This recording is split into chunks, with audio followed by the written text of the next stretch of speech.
want to welcome all of you tonight to our second rainbow debate. With voices being silenced in our communities, shouting matches and rioting on the rise, the public square has devolved from a treasured asset where ideas can be freely shared and carefully heard and weighed into a growing battlefield of resentment and rage. The January 6th attack on the United States Capitol, the bastion in the exercise of free speech, has signaled this crisis and the dangers of our American hour. These rainbow debates are frontline efforts towards a renaissance in civil public discourse to recover and build reasonable, charitable, and even vigorous dialogue. Rather than avoiding the hard questions of politics, sex, gender, faith, family, and culture, rainbow debates are intended to be a wrestling match of ideas and a helpful exercise in confrontational discourse. By confrontational discourse, we mean that we cherish the freedom to not only express the ideas that we hold, but also to champion the preservation of the freedom that would confront the ideas we ought not hold. Confrontational discourse really is a courageous exercise of humility and charity.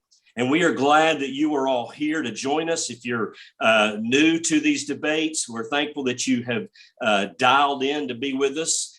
Thanks for participating in this debate and supporting these efforts. My name is Scott Fuller, and I've been given the opportunity once again to moderate tonight's showdown by our two contestants, Rachael Rose Luckey and Donald Wilson Bush. And I want to thank them again for this invitation to serve tonight. Just a quick word about me for those of you who are new to the debate. I am a Christian.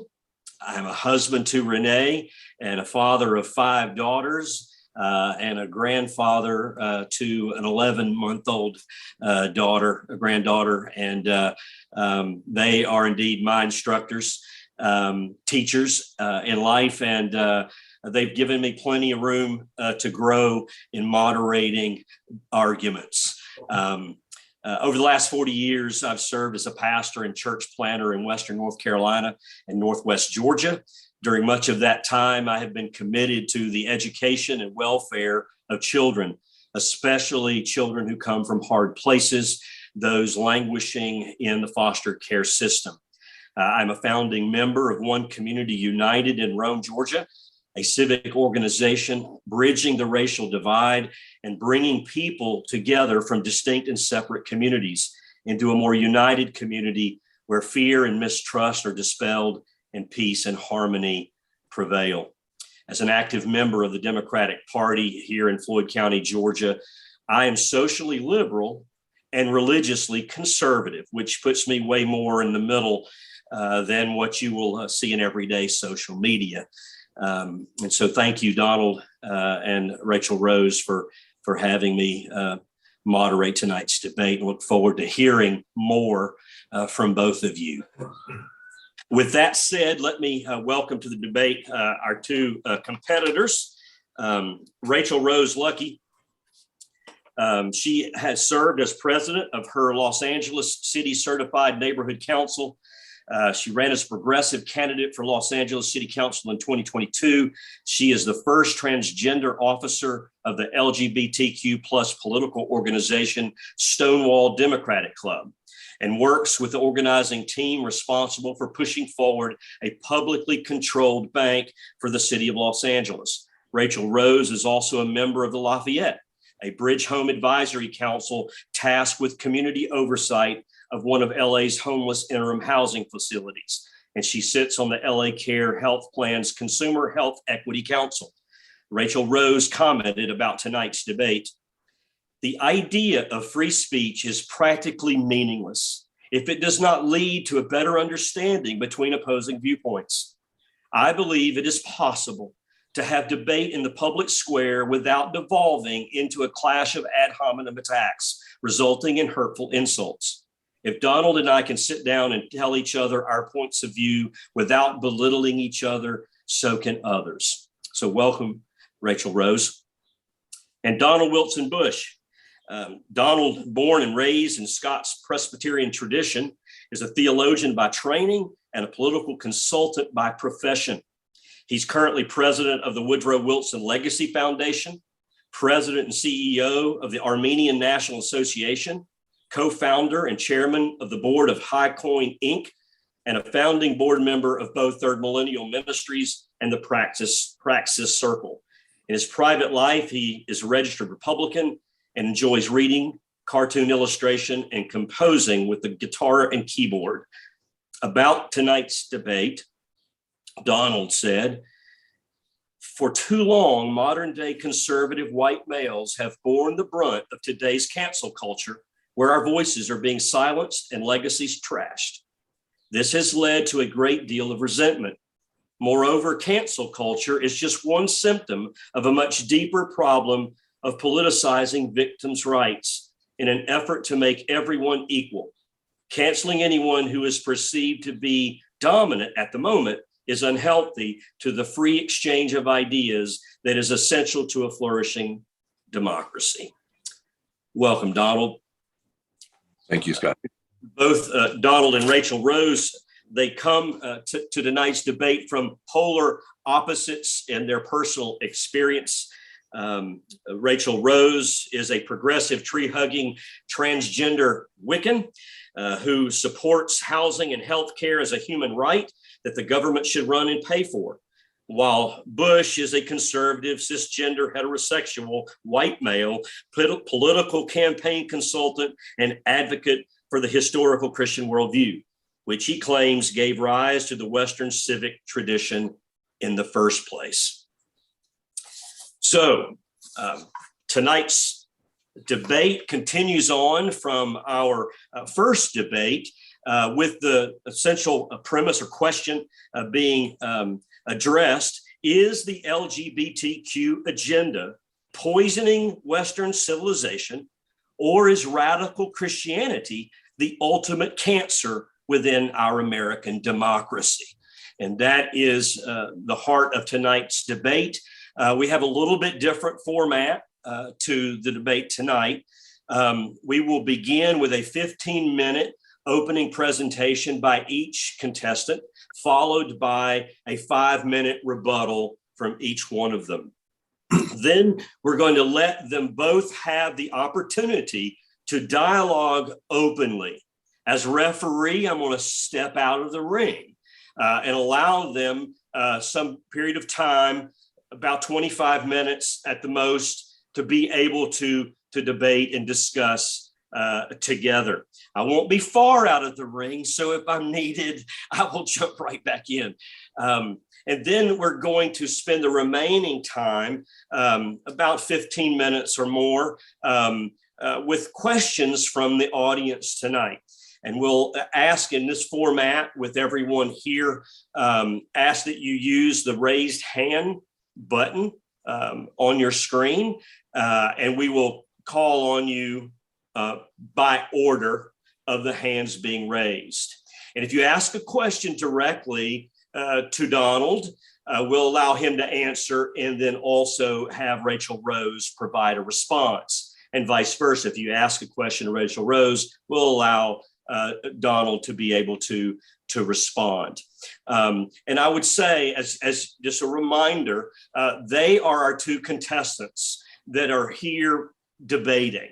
And so as you ask your question, and you'll want to think through those questions or maybe write them down as they're providing their opening remarks, but you want to be concise. You're not the debater. You're asking very poignant questions. And so make sure that our decorum is appropriate. No ad hominem attacks, obviously, but bring your questions, your great questions, for both of our contestants. After that, we will conclude the entirety of the night's debate with 5 minutes of closing statements from each one. So that's what we have ready for us. I've got a coin to toss. We decided that the first speaker would get the one who wins the toss would decide whether to go first or last in the opening remarks. So I'm going to toss the coin. I think who called it last time? I think it was Rachael Rose, right? I think so. Yeah. So Donald, I'm going to let you call it this time. Heads or tails? Tails. It's heads. So Rachael Rose, you get to decide whether to go first or last. I will go second, please. Okay. So Donald's going to be up first for us. And so here we are with the rematch. This is like Rocky 2, right? And so are we ready to rumble? Donald, you're up. So you've got your 15 minutes. Welcome to everyone. My name is Donald Wilson Bush, and I am honored to be back as a participant in this important debate. And as we begin tonight, I want to thank Reverend J. Scott Fuller for taking time out of his busy schedule to moderate this debate. And as before, with the first round back in April, I am grateful to Rachael Rose Luckey for her willingness to join with me in this peaceful demonstration of competing and explosive ideas that can otherwise, and in other spaces, cause nice and peace-loving people to literally fight with each other. And when everyone else loses control of their strongest heartfelt emotions, things deteriorate. As I've also said before, I have grown to love and to admire Rachael Rose Luckey over the last 4 years for her courage to make some of the hardest decisions that one can ever make in any environment, and yet she has chosen to make them come what may. Now, also again for the record, I absolutely disagree with much of what Rachael Rose believes and most of what she has to say, and I strongly disagree with some of the irreversible decisions that she has made in her life.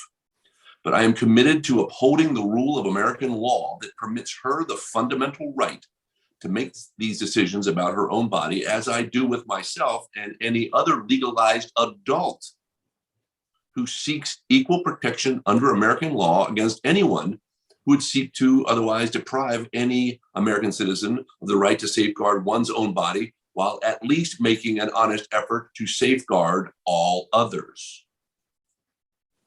Furthermore, holding this position does not mean that I do not or cannot love, respect, or accept Rachael Rose any less than I love, respect, and accept the myriad of other LGBTQ family members and friends that I have loved, respected, and accepted over the last 50 years of my life. But I want to be clear on this one point. As we begin tonight's debate, while I may love, respect, and accept Rachael Rose Luckey and all other lesbians, gays, bisexuals, transgenders, and queers that may or may not be just like her, I am still deeply opposed and set dead against the leftward political process and the cancerous social momentum in our time that allows forthright proponents of the LGBTQ agenda to propel upon our historical Christian culture and in the United States of America an effort to destroy its Christian foundation.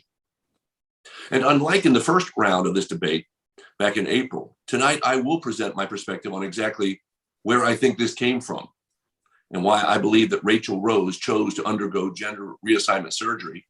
That when she did so, she was absolutely misinformed and misled and somewhat hoodwinked by well-funded political propagandists who seek to dismantle the Western civic tradition by destroying and dismantling the Christian culture that created it.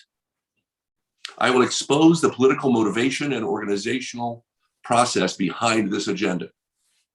In this regard, I declare myself in favor of the first proposition. Is the LGBTQ agenda poisoning Western civilization? My answer is yes. The LGBTQ agenda is absolutely poisoning Western civilization. So by way of quick summary to my opening argument in the first round of this debate, I made reference to a very serious question that Joe Rogan had posed repeatedly to political pundit Ben Shapiro, and to which Joe Rogan never received an adequate answer. His question was in reference to the early stages of the controversy then brewing about the fairness and legitimacy of transgendered so-called female athletes born with and who are presently in biological possession of naturally acquired male DNA, who seek to compete against naturally born female athletes who were not born with and who are not presently in biological possession of naturally acquired male DNA. You all can remember this debate. We also saw Laura Hubbard, a transgendered weightlifter born with male chromosomes, competing against women in the 2021 Summer Olympics, and Fallon Fox, a women's champion MMA fighter who brutally beat her biologically born female opponents. And then there was, of course, the matter of the University of Pennsylvania swim team positioning a natural-born male to female transgender athlete who swam against naturally born female opponents in NCAA-sanctioned swim meets. Well, if you recall, Joe Rogan kept asking Ben Shapiro the same thing over and over again. How did we get here? And Joe Rogan asked again, how did we get so far down this rabbit hole? Indeed, how did we get to this place where political appointees cannot or will not, during televised questioning, give a clear definition of what a woman is? Why do school administrators insist on the rights to teach 5-year-old boys that having a penis does not make them a boy? And why did Mattel Corporation just last week release a transgendered Barbie doll? Well, even though Ben Shapiro never answered the question, how did we get here? It is nonetheless a legitimate question to ask, and I have set out to give you an answer. Indeed, how did we get this far down the woke, crazy rabbit hole that hard science is now disregarded in the social reconstruction of non-reality that informs our political and public policy decisions? And how did reasonable debate now become considered as an oppressive form of human discourse? If you will recall, in the last debate, I identified the political goal of raising money and getting new members as it being in the heart and the center of the cultural demise problem currently facing us. I will expand on that in a moment. I also made reference to British author Douglas Murray's book, The Madness of Crowds, Gender, Race, and Identity, and what he identified as a political push in the mid to late last century for money and power by neo-Marxists spread out across America. This is what he termed the Marxist Foundation. And this is the same Marxist foundation that we saw labor activists attempting to build their political house on 60 or 70 years ago. Apparently, it is still solidly in place, and activists, not unlike my worthy opponent, Rachael Rose Luckey, seek to transform American culture into something new and beautiful by their own definition by subverting, poisoning, and infecting conservative institutions built by my Western European forebears that support our bourgeois world of capitalist-driven prosperity, ambitions, liberty, and free enterprise, like slow dripping water or like the proverbial frog cooking in the kettle. These radicals, like yourself, Rachel, as nice as you are, and as much as I respect you, you have been patiently infecting the American culture, one community at a time, one family at a time, one classroom at a time, one vulnerable kid at a time, with cancerous Dionysian intent, like termites eating away at the foundation of a great house. As Murray points out in his book, this is merely an extension of the same old Marxist agenda that failed in other times and places, but still seeks, at least in theory, to bring down the patriarchy, or in other words, to level the economic playing field by homogenizing everyone into one large global drone society devoid of ambition, social status, and hierarchical distinction. I say at least in theory, because as history has proven, in practice, Marxism has only served to reinforce hierarchies of social order where violence and injustice prevail, even among farm animals, where the pigs are at the top wearing long pants, walking upright, and sleeping in the farmer's big house, while all the other farm animals still walk on all fours and sleep in the barn. As such, the LGBTQ agenda is part of this ongoing Marxist political cancer that started in the fertile soil of democratic freedom, created and sustained by my Christian forebears and those supposedly exercising love, philanthropy, theology, and social cohesion grounded in a widely shared, albeit evolving grand narrative about how the universe works that was set in motion during the Christian European Renaissance and Reformation 6 years ago. But with the advent of identity politics in the last quarter century, this LGBTQ woke neo-Marxist agenda has grown into a cancerous tree that is bearing enough addicted fruit, capable of poisoning an entire generation of relatively uneducated consumers, suspended in a perpetual state of adolescence, who know the price of everything but understand the value of nothing. So where did all of this come from? I began in the last episode, the last round of this debate, with an overview of the European process and political development in moral philosophy, and how Immanuel Kant had affected a number of the British and French theologians and philosophers to believe that, in fact, the Bible was not true, and the biblical narrative that it presents is at least false, if not totally untenable. And this is what caused the woke rabbit hole to open up in the first place.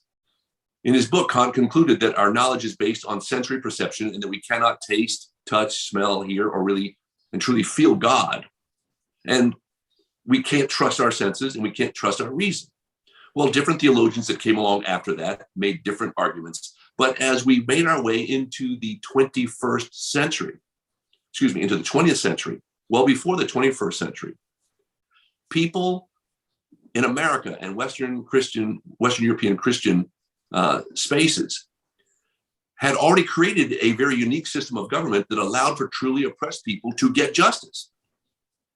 And suddenly, with the onset of democratic push for individual rights, suddenly the idea of oppression, the definition of oppression, changed. It wasn't perfect, the system that we had, that Christians had developed.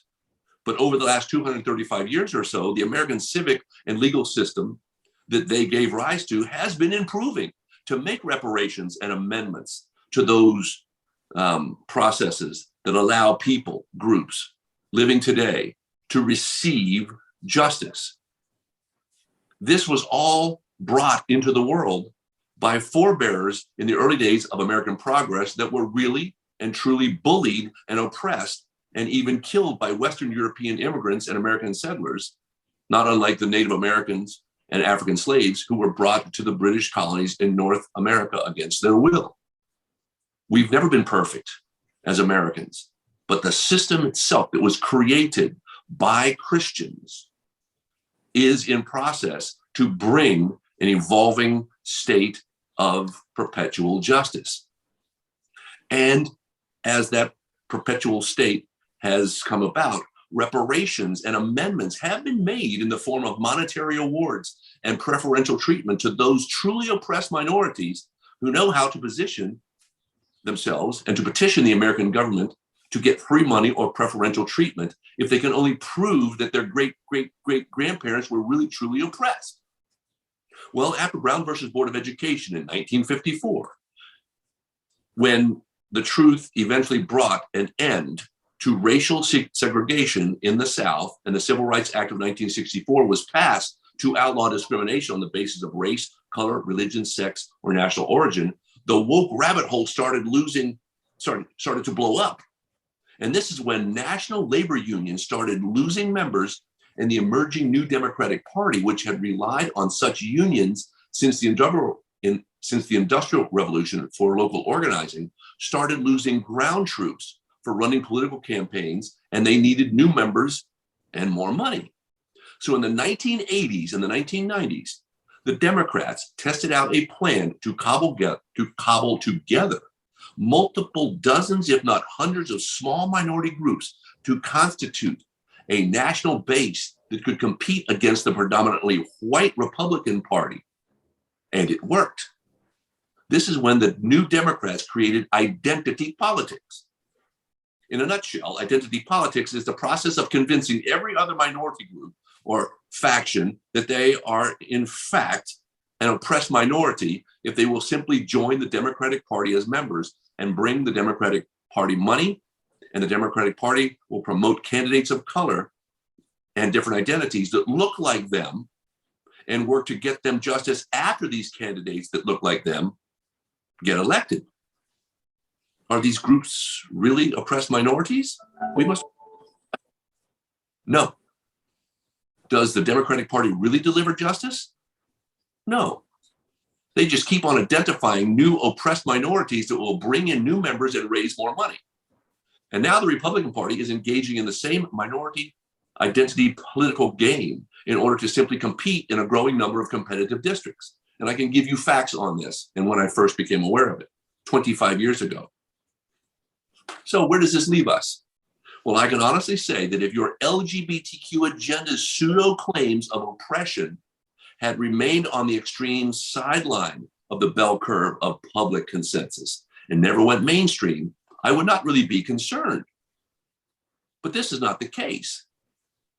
As we speak right now, thousands of Bible-believing churches across America and countless campus ministries and universities on every side of this country are struggling right now with how to show LGBTQ people the love of Jesus, all the while there is neither sound theology nor good science to justify changing centuries of orthodoxy to accommodate an ever-growing number of confused people with gender dysphoria as we slip further and further down into that woke rabbit hole's embrace with the LGBTQ reductio ad absurdum defining the space. The only choice is to abandon the historical, biblical, and theological foundations upon which the Western civic tradition was founded to accommodate the growing number of LGBTQ members that churches like City Church San Francisco will need to justify their economic existence because they need more money and more members, regardless if they still preach the true gospel or not to those members. From what I've studied in church history, Ichabod is not far behind.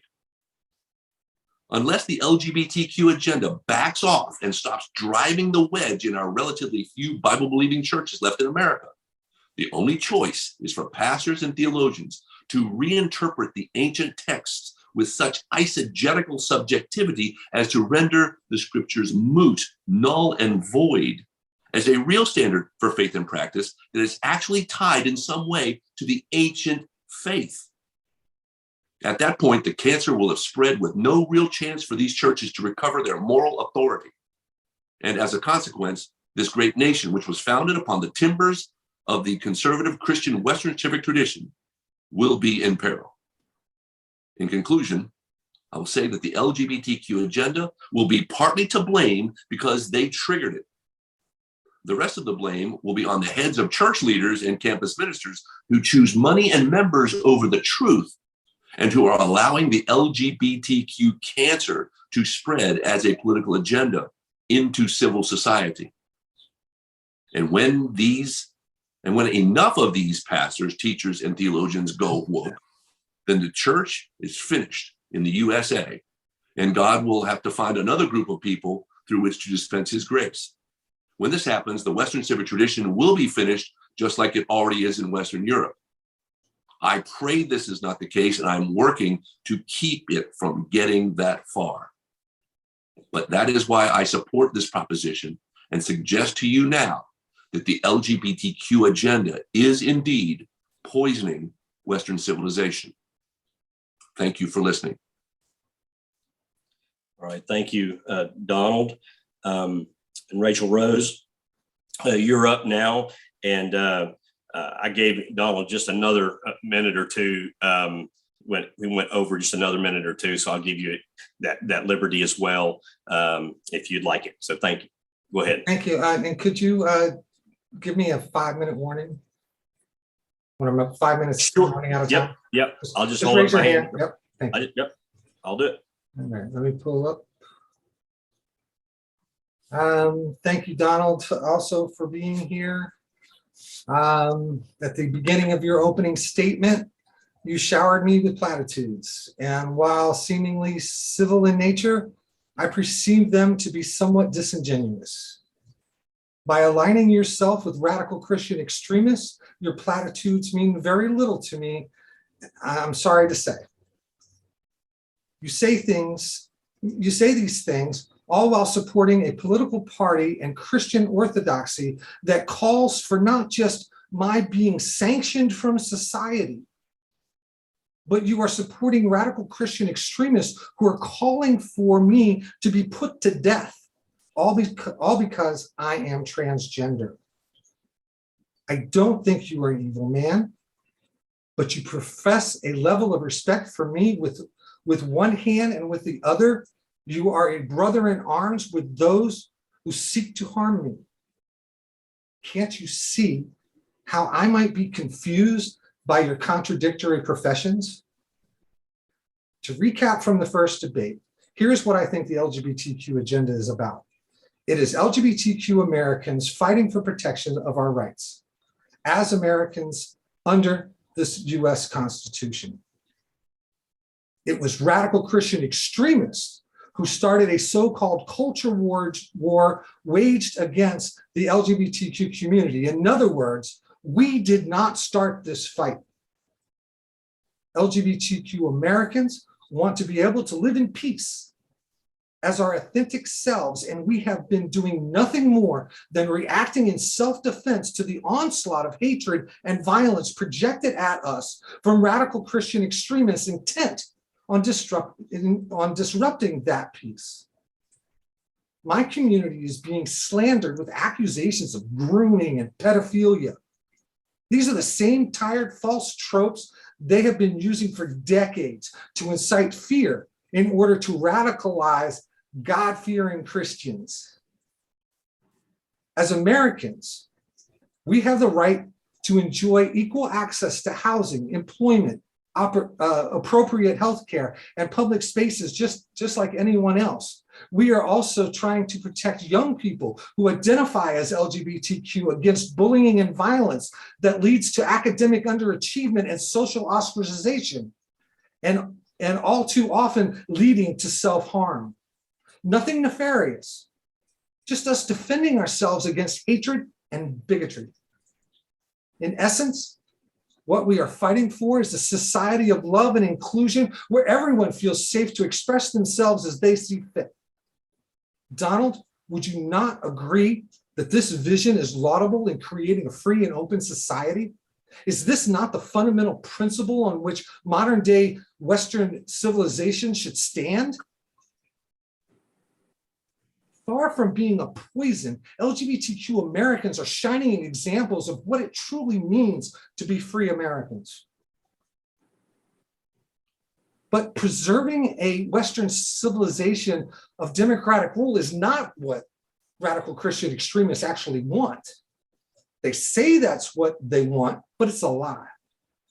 What they really want is complete domination over society, where everyone is forced to live by their interpretation of biblical law. The Western civilization they are talking about preserving is white Orthodox Christian civilization. And just so we are all on the same page, less than 30% of our nation wants our civil laws to be based on the Bible. That means radical Christian extremists are in the minority, and the youth of our nation have been leaving their hate-filled churches in droves as they realize what they are offering is the exact opposite of what Jesus calls them to do. Jesus brought us the new covenant, covenant 2.0, if you will. Covenant 1.0 was laid out as the 10 Commandments, but Jesus boiled that down to 2. He wanted folks to praise God and treat your neighbor as you would be wanted to be treated. The second one is what we now know, is what we know today as the golden rule. Not only that, the golden rule, the treating of others as you would want to be treated, is part of a whole bunch of other religions as well. Can't you see that if you were truly living by Christ's example of love thy neighbor, you would not be supporting the very forces that are trying to destroy me? Do you not see you are allied with those who speak hate, division, exclusion, bigotry, and racism? Is your white fragility so thin, your holy faith so assailable, that you can't stand living in a modern 21st century civilization that puts people over profits, that rewards inclusivity over rule of the few, and that values common purpose over tribalism. The sad part is that radical Christian extremists don't actually practice Christianity. They have proven time and again over centuries that they are perfectly fine with treating people so much worse than they would want to be treated. They horribly mangle their interpretations of the New Testament to justify their oppression of others. They have weaponized Holy Scripture to suit their own purposes, and Christ's real message, the golden rule, be damned. I believe this country is at a fork in the road. One path takes us to a Roddenberry future where there is no poverty and people live in a society where fear is almost unheard of. The other path takes us to a Handmaid's Tale future where LGBTQ people are executed and women are forced to live as slaves to incubate their master's offspring. The former is a free, healthy society, and the latter is an oppressive, sick society. And Donald, I'm afraid that you are supporting those who want the latter. Because you see, if the radical Christian extremists have their way, they will tear down our representative democracy and put in its place an authoritarian Christian theocracy. Authoritarianism is defined as the enforcement or advocacy of strict obedience to authority at the expense of personal freedom. Again, at the expense of personal freedom. In this case, they are talking about strict obedience to Christian authority. So tell me, Don, what part of that dystopian nightmare doesn't involve death and destruction? What part of that dark future doesn't involve the suffering of millions and millions of people? Donald, can you really sit there and say this is the kind of civilization you want to leave to your son and daughter? Really? Are you ready to watch your children grow up to be butcherers? Do you not see that the hatred you support is malignant and not sustainable? I must be under the false impression that Christ calls on us to relieve suffering, not inflict it. Stupid me. And not for nothing, in our last debate, you tried to paint me as a Marxist. For the record, I am not. What I do believe is that New Deal social programs help ease the suffering of millions of people. But I digress. I guess what my grandfather preached as an evangelical minister back in the 70s, and what I learned in Sunday school from my grandmother about Jesus. Jesus loves all the little children, as in all the little children, not just, I guess what you're telling me is that was a bunch of crap. Is that what you're really telling me? Jesus loves the little children, all the children of the world, red and yellow, black and white. They are precious in his sight. Jesus loves the little children of the world. All the children of the world. They are precious, and that includes LGBTQ youth. So what is this song saying to us? To me, it is about a love of diversity and inclusion. This is the Jesus I came to know as a youth. This is the Jesus I try to be like. This is the Jesus that, lost my place. This is the Jesus that's more in line with scripture than the gun-toting, gay-bashing, white nationalist Jesus those you support espouse. Which Jesus of prosperity for all mankind, and which is of destructive selfishness? Donald, which Jesus should you be trying to be like? And then once you decide on that, did you have to ask yourself, self? Do radical Christian extremists align with the kind of Jesus I aspire to be? If the answer is yes, then keep on keeping on. But if the answer is no, then don't you think it's time to make some adjustments around who you are supporting?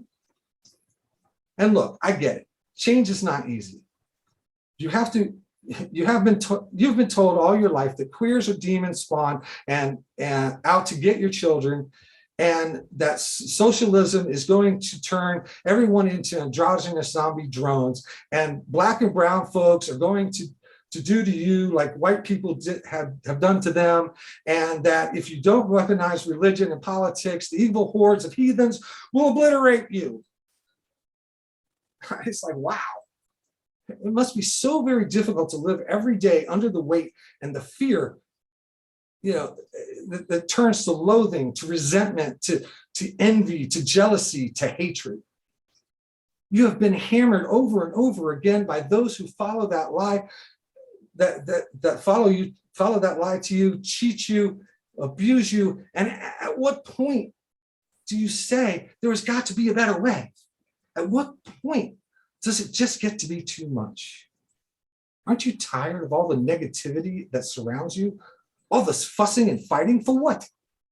What is it that you are trying to preserve? Don't tell me, I already know. You're trying to preserve the privilege of telling other people what to do with their lives, all while being outraged when others try to tell you what to do with your life. Isn't that what it all comes down to on the bottom line? Don't tell me I have to wear a mask, but I get to tell you that you can't love somebody of the same sex. Donald, it all comes down to the kind of Jesus you want to be like. Even though I stopped identifying as Christian ages ago, that does not mean I abandoned the principles I learned from my Bible studies. I might not be able to quote you chapter and verse, but I can certainly tell you when somebody is trying to use Jesus against me. I can certainly tell you when hateful preachers are distorting the gospels, and I can most certainly tell you that by allowing radical Christian extremists to hijack the religion, this Western civilization that is being held in such high regard will fall to authoritarian fascist Christian theocracy. And that might be what you want, but I sure as hell don't. I want to leave you with this final thought.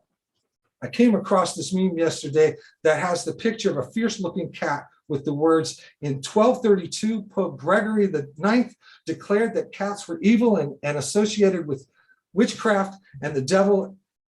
As a result, for the next 100 years, cats and sometimes their owners were killed in mass quantities to purge the world of such evil, with the result of its chief predator being killed off. The black rat population in Europe exploded, along with the bubonic plague that these rats carried, resulting in nearly a third of Europe's population dying from diseases.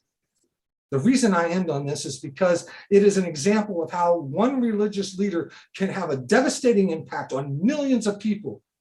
So if you take away absolutely nothing else from what I'm trying to tell you, please take away this.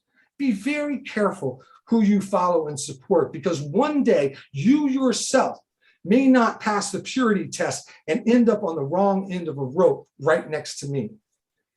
For love, for peace, for tolerance, for humankind. Thank you, Rachael Rose. All right, now we'll have a rebuttal from each one, and we'll begin, Donald, with your rebuttal. 5 minutes. Can you turn on your microphone, Don? Your microphone.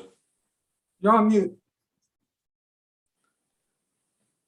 You're still on mute, Don.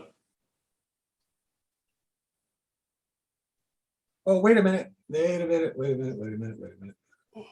It's me. I'm sorry, I forgot. There you go. Now, perfect.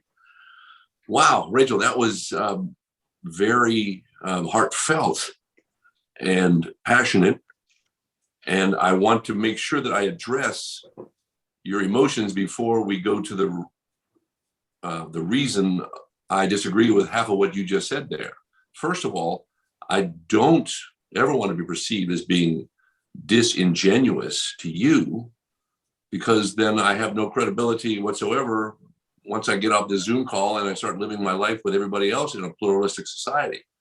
I mean, I honor and respect and protect your right to be who you are at the extremes. And you have painted me as a picture at the extreme with quote unquote religious extremists that want to deprive you of your rights. And I am not anywhere near them. In my Scottish Presbyterian tradition, those would be the Christian Reconstructionists or the Theonomists. And you have the Greg Bonsons of the world and the Rousas Rasdunians of the world that are trying to create that world, that dystopian view of the world that you just outlined in great Hollywood fanfare. I mean, I thought I was listening to a movie review. I mean, that's on the extreme. And I've been fighting that extreme for 35 years of my adult life. And when I see it, I say, that does not represent the love of Jesus. And I encountered it on multiple university campuses in the public speech forums when Brother Jed and Sister Cindy and their like from these hyper extremist fundamentalist factions in Indiana and central Iowa would come to these campuses and they would just start just reading the riot act to these poor students walking through campus. I am here to render unto you retribution from heaven. You're all whoremongers. You're going to hell. Jesus is Lord and hell is hot. You boy right there. And they would call these kids out and say, did you sleep with some girl last night? Or are you a whoremonger and a gay pervert as well? Was it a boy you slept? I mean, they were just horrible. And I would stand in the middle of these large crowds and I would say, I'm sorry that I have to interrupt this guy, but this is not a clear representation of what the Christian gospel is all about. I've done that more than half a dozen times. So in rebuttal to your assertion that I have identified with the extremist fundamentalist right in my tradition, that is totally incorrect. And I want to make sure that you understand that. I do not side with them. And I don't want their worldview enacted. And in fact, the system that we have, the system of justice, the Western civic tradition in place right now, keeps them from ever leaving the extremes and making it to the bell curve of the mainstream. And this is my problem, is that your extremist views have become mainstream now. And that's what we're facing. You've infected my space that gave rise to the freedoms that allow you to challenge the foundation that you stand on. It's like Colonel Jessup said at the end of A Few Good Men, have you ever stood on the wall? How dare you challenge or question the blanket of security that I provided, and then question the manner in which I have provided it? How dare you live under the blanket of security, or how dare you stand on the foundation of historical Christianity that has given rise to a narrative that everyone used to believe that had its problems? How dare you stand on that foundation built by those imperfect people and now challenge the manner in which that system has evolved to protect your rights right now, to destroy that foundation? That's my problem. Just one minute. I believe that the foundation that Christianity built, that Christians built in the Western civic tradition, is the only thing you have going for you right now that actually keeps those people in your dystopian view of what could happen if they took over. It keeps them from living out that dream that many of them probably have. But you are not the victim of their racism. You're not the victim of their process. You're not the victim of their power. You're the object of it.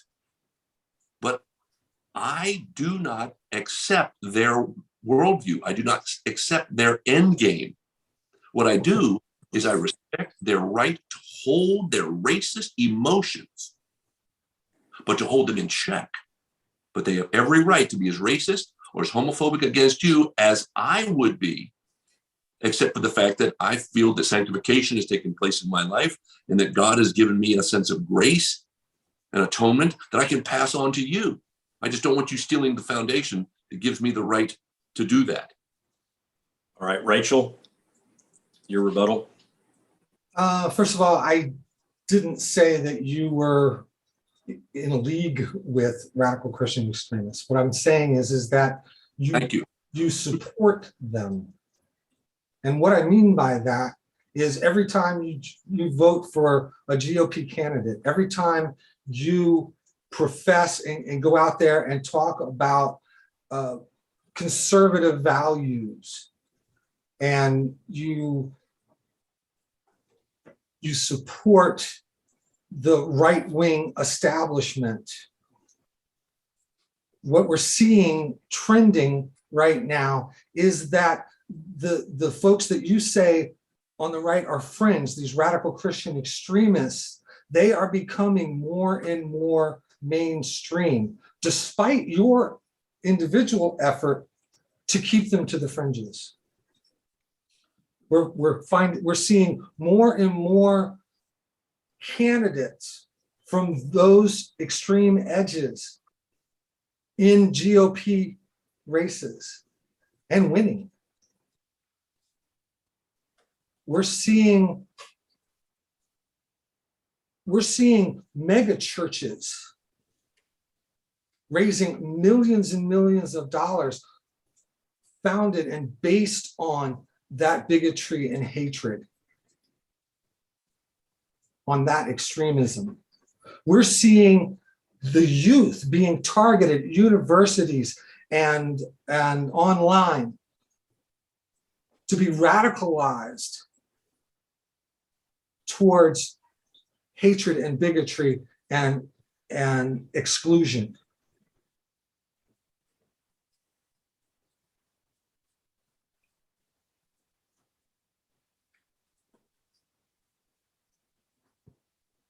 You said that Democrats created identity politics, and that might look like that from your viewpoint. What the reality is that because of Jim Crow and taking 100 years for Black people to get the vote, and the turn of the century just for women to get the vote, that what you're seeing and what you're calling identity politics is in response to your folks wanting to preserve white male Christian privilege. And I'm sorry if that is threatening to you, but in an modern American democracy, sometimes you have to step back and allow other people to engage. And the GOP constantly, their trademark is fear. Make the populace, make their base fear, whether it's fear the gays, fear the abortionists, fear the Marxists, fear the socialists, fear the LGBTQ people, fear the immigrants, fear the Muslims, fear this, fear that. And by supporting the GOP, you are signing on to that. You are signing on to that messaging. And to me, that's antithetical to what Christ tells us to do. I just from right-wing folks who call themselves Christians. I don't call myself a Christian. I'm a Wiccan, but I grew up in the tradition, and I just do not see how these people can call themselves Christians and go around doing what they do, making it harder on people, making people suffer. blocking legislation that would make people's lives better. The Build Back Better plan. Oh, it's because the Democrats are putting it up. We're not gonna support that. But if that went through, and if you really looked at what it was gonna do, it was gonna help millions and millions and millions of people who are suffering right now today. And isn't that what Jesus has called each and every one of us to do? Okay, thank you, Rachael Rose. So now we want to move into our period of dialogue. So I'm stepping back out of the ring and going to allow the two of you to begin the dialogue.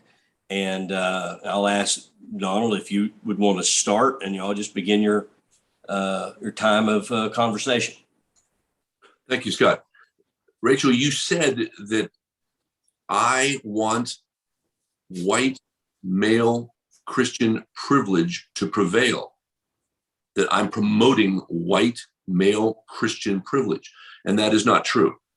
I want the system that white male Christian privilege created to stay in place. I want the foundation that they built over the last, well, they built it 300 years ago, and we've been living and building different institutions on that foundation for the last 300 and some years. Some of those buildings need to be torn down. I will agree with you that some of those buildings do cause oppression to other people, and they need to be torn down. But we don't need to destroy the foundation. We just need to take down those houses. But what about the institutions that those white male privileged people that gave rise to our American system build, that sustains and has sustained this Western civic tradition in the light of Western Christianity? What are those institutions that the LGBTQ agenda has been attacking? Family, fatherhood, and faith has passed down from the founding fathers. You're attacking all of those things while you just admitted that you live as a Wiccan now, but your DNA was infected and created in the social space as a young Christian boy. And this is, I think it's Mark Holland's thesis in his book, Dominion, that he was a rank atheist for years and years. And his aunt kept pushing on him, saying, I'm praying for you. You're going to be a fine scholar one day. She actually paid his scholarship to go to university. And he wrote a book, finally, trying to disprove the impact of Christianity as causality, not correlation with the rise of American civic tradition, but as a cause of it. And he realized finally, wow, even my own atheism had a chance to grow. And I had the freedom to build my arguments against Christianity because Christianity gave me a foundation to stand upon, offering me the freedom and affording me the freedom to attack it. We can't afford to have that foundation jackhammered. And that's what the Democrat Party did. I mean, I'm a political consultant for 30 years, but I'm also a political historian. And let me tell you something. The Republican Party is only doing what it's doing now by polarizing the populace at the extremes because they have no other tactical way to respond. That coming out of the 60s, when the Democratic Party needed to start dividing people up in order to gerrymander districts against the white hegemon, and in Virginia, it's like the 2nd district where Bobby Scott is and has been the only African-American never served in that congressional district. He's still there because he was gerrymandered for African-American control. Now there are 2 more districts. You also have these districts in Alabama and Mississippi and New York. My point is that your understanding of the political process doesn't ring true with my experience, and you have yet to truly grasp who is on the margins and who is taking over the center.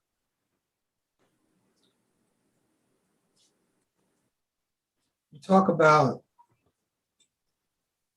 those who are destroying the foundations of our American representative democracy. And yet, there is never a mention from folks on your side of the argument about Donald Trump and what, in just 4 years, the institutions that he obliterated. Complete disregard for the Hatch Act. Complete disregard for the Hatch Act. Calling up secretaries of state to have them overturn, to find ballots. You know, we're having the hearings now. And it is very, very clear that 76 or whatever million people looked at Donald Trump and what he had done in the previous 4 years and said, I want more of that. Say that again. 78 million people who voted for him looked at the 4 years previous and said, I want more of that. 78 million people in the United States of America said they want more of Donald Trump. And they're still there. Yeah, I know. What's not being discussed on your side of the argument is that he is using the same tactics that the fascists always use, and that's to sow division and divisiveness, to pit one group of people against another.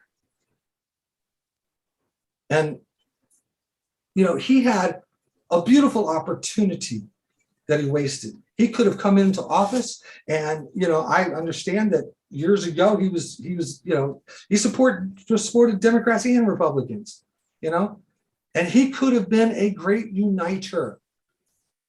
But after 4 years in office, we are more divided than we have ever been.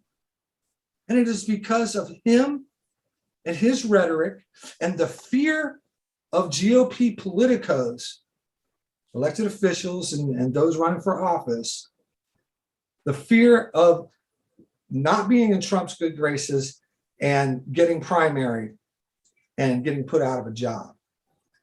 So they're all stepping in line. And you can't tell me that Trump has not cozied up to what you call the radical, the right fringe. You can't say that he hasn't cozied up to those radical Christian extremists and is fully willing to go against every norm of our American democracy. He even said that he was going to run for a third term. He doesn't care about the Constitution. He doesn't care about our institutions of government. And yet you and everybody else who voted for him, all that goes out the window. So when you tell me these things about the LGBTQ community, you know, destroying the foundations of Christian American tradition, I have to say to myself that, again, I'll use the word disingenuous. It just doesn't ring true to me. Well, I'll say that your focus on the LGBTQ agenda in my argument is understandably limited to your experience. But you also disagreed with me when I said the LGBTQ agenda was part of the Marxist foundation that many scholars, not just Douglas Murray, but dozens of other scholars have pointed out is still alive and well. And whether you accept the fact that you're, part of that, that process, your friends, and I've met a lot of them, and some of them are on this call right now, they're card-carrying Marxists. I'm sorry, not some that are on this call now, but I mean, I know some of your friends, and they are card-carrying Marxists. The question remains, is this the only minority that has been empowered by the let me address that for a second, Donald. No, because hang on a second. Because you have the workers, you have the this group now, Black Lives Matters. I mean, they've all been empowered, and they're part of the same process that wants to destroy the foundation. You're just the victim du jour, the oppressed minority du jour, and they will replace you very soon. When you stop raising money and bringing in dollars and new members, they will replace you too. It'll be some new minority.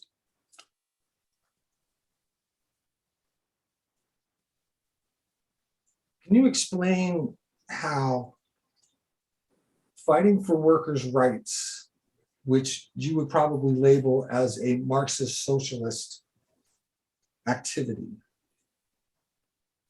how that is antithetical, or how that destroys the foundations of our democracy? Because I don't see it.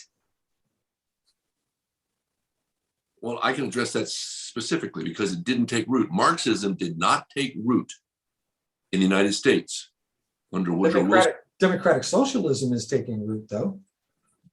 But I'm talking about the Hegelian historical dialectic thing that Marx built, this whole construct of proletariat versus the bourgeoisie, working class versus the owners of the means of production. This whole Marxist thing did not take root in here from Woodrow Wilson all the way through FDR because of the workers' union, the work of the unionizers in the San Joaquin Valley, picking all of our tomatoes and strawberries in California, United Auto Workers. I mean, that's because their livelihoods and their ability to make money on par with their more professional neighbors was actually improved and enhanced. So Marxism never took root in the United States until the 1980s, the 1990s. It still hasn't taken root. It still hasn't. The white man is oppressing you. So vote for us. It still hasn't taken root. What I can say is that unions helped build the largest middle class in the world's history. High taxes on the wealthy helped build the largest middle class in the world, in the history of the world. And ever since the 1960s going into the 70s, ever since the switch of the ideology of the parties, Republicans, the GOP, has been on a constant tear, a constant assault against unions. And look at the Trump tax break, the tax scam, as we call it. Allowing the wealthy to continue to move money from the masses, from what we call the 99% to the 1%. And it is unfair. And if that is what capitalism, late stage capitalism is all about, then it's going to self-destruct. It's going to destruct itself, and we are going to end up as what Donald Trump would. We're already headed that way. Just walk down the street in Los Angeles, and to what we're going to end up being what Donald Trump called a shithole country. Without progressive policies in place and a well-regulated capitalistic economic system, we are headed towards the very thing that you and I think we're on the same page. Fear is going to happen to America, where all of the institutions and everything, people are going to get sick of it. And you think the riots in 2020 were bad? Wait till we have half the population not being able to afford rent and healthcare and gas for the car, et cetera, et cetera. It's only through communal working together and sharing. It's something we learned in kindergarten, sharing the fruits of all of our labors collectively, that we can get any kind of equity within a capitalistic system. And some would argue that capitalism is not set up to do that at all. And that's why people are pushing for a democratic socialist system and a socialist economic system, and not an authoritarian one, but a democratic one that is done through the will of the people and having fair and free elections. And whether you consider yourself to be a Marxist or not, you just laid out the Marxist vision as democratic socialist. It's a rhetoric. It's just nomenclatures. It's a different word for it. What you seem to assume about the Republican Party is that it is a monolith and that everybody's doing the same thing and everybody's on the same page. Well, let me tell you, the Republican Party is layers and layers of factions that are all competing with each other. And the platform gets challenged at every GOP convention. What platform? The Republican Party platform gets challenged. The Republican Party hasn't put out a platform in years. But my point is that it is still there, and the point being is that you say that there is a single platform, monolith Republican Party thing. I'm saying that the debates are ongoing. And if you look at the history of the Republican Party since the 1960s, Ronald Reagan ran as a SAG-AFTRA union member. He ran pro-union.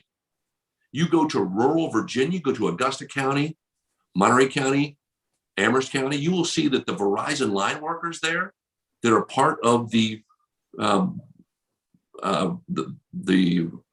United Communications Union, they're all Republicans.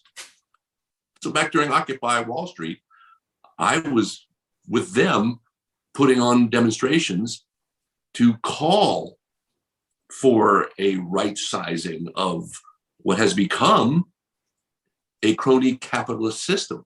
But this is an aberration. It's because Christians are no longer having an impact. They're no longer leavening the loaf. They're no longer acting and having influence as yeast to influence capitalism. And so the Christian sense of philanthropy and self-restraint have not come to fruition in the Republican Party as a platform. And I'm afraid to say that if, as you say, more and more children are leaving the churches of their parents, that Christianity will dwindle and we will be left with some other form of psychosocial atonement that is untried, it's untested. And are you willing to? what's the harm in that? Isn't America described as, the great experiment? You hang on to these. First of all, the Republican Party of Reagan is not the Republican Party of Trump. Okay, it's not. Clearly, it's not. Now I lost what I was going to say. Well, to that point, you keep mentioning the Donald Trump phenom. That's because the all-day, everyday, hard-working American white male that you say is privileged does not live in Upper West 90s or Upper East 70s in Manhattan with a chauffeur and a seat on the New York Stock Exchange. The all-day, everyday, hard-working white male American that voted for Donald Trump lives from Ardmore, Oklahoma to Tallahassee, Florida, and they have just been silent like the frog in the kettle, watching this LGBTQ, Black Lives Matters, feminist water boil the frog. And suddenly they were awakened when Donald Trump started speaking that World Federation Wrestling, World Entertainment Wrestling language. He kind of tapped into that prurient, it's a dark force. And I agree with you, he tapped into that.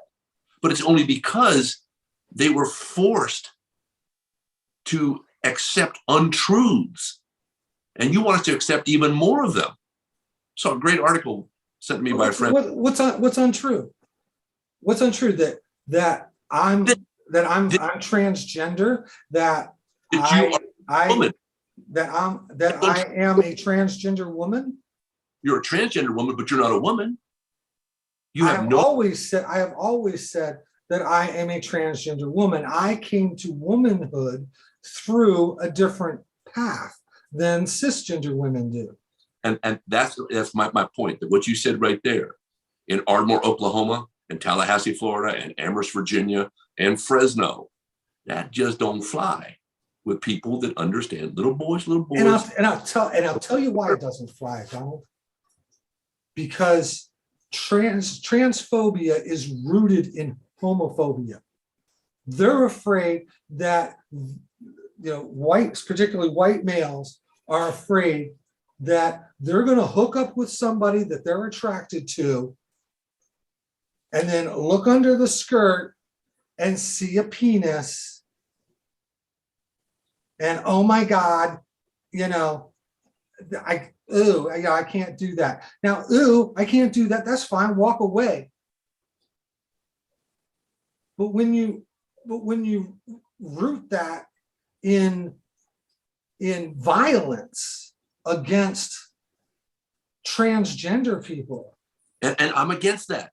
You have to understand, I do not call for violence, and those that do should be prosecuted to the full extent of the law. But Donald, what I'm trying to tell you is that the rhetoric from your party is exacerbating that violence. We're every year steadily, we have more and more transgender people, particularly transgender women of color, killed more and more every year. And it is due to the rhetoric that comes, most of it is due to the rhetoric that comes from your side of the conversation. But it's based on your assumption that we are stupid and that we must just blindly accept non-science and the social reconstruction of non-reality. It's not true. There is science. There is no. Yes, science. There is. There's a Swedish study of comparing transgender people's brains to cisgender people's brains, and they find through MRI testing that transgender women's brains are set up just like cisgender women's brains. I would like to have you present me, because there are at least 4 different books on my bookshelf right here that say the evidence is inconclusive it can be interpreted that way. Okay, then well, even if I were to agree, which I don't, but let's say for the sake of argument that what you have on your shelf is true, and it is true that to some degree it is inconclusive.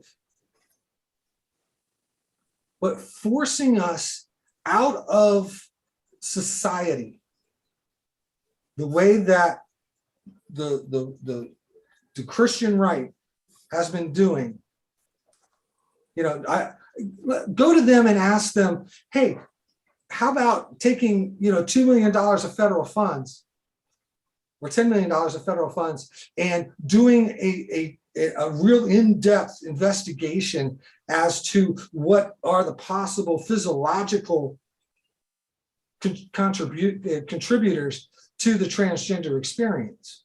They would flat out tell you no. Okay, now you said that the Christian right is forcing you out of community or hurting you within the community. And I would say not the Christian right.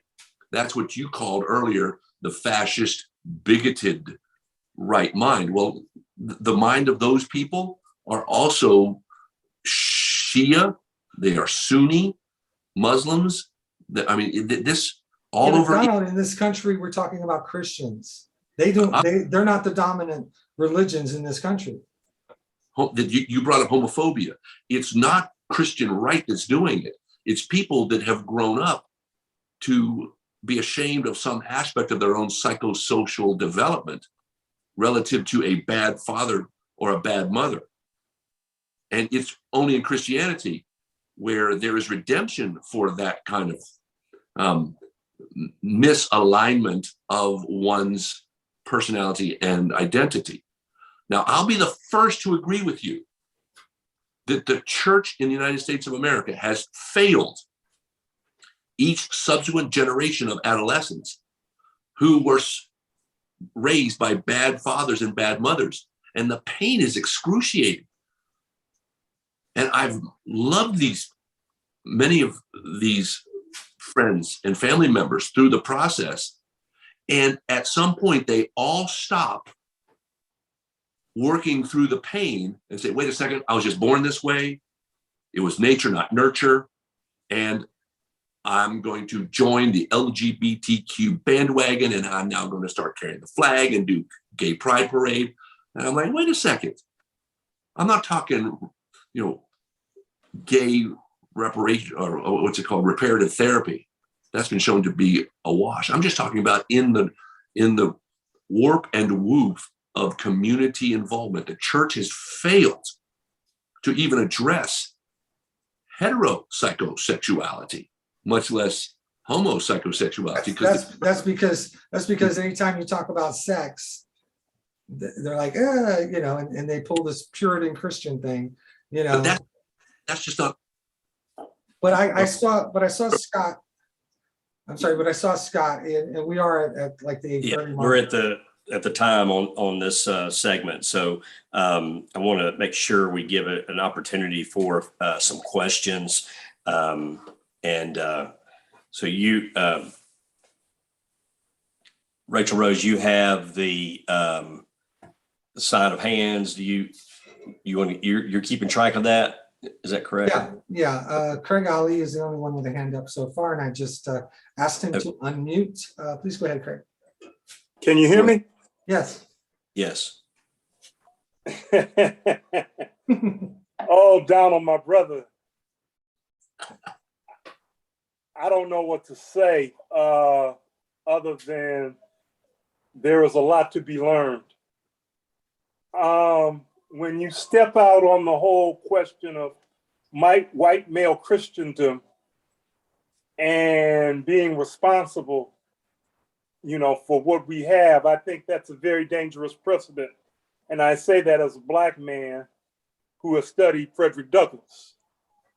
He would clearly disagree with you. Having said that, in these geopolitical debates, I guess, Rachael, you too could answer this if indeed you more or less saw the wisdom to, but I think it's more pointed at Donald in that he is a Christian minister.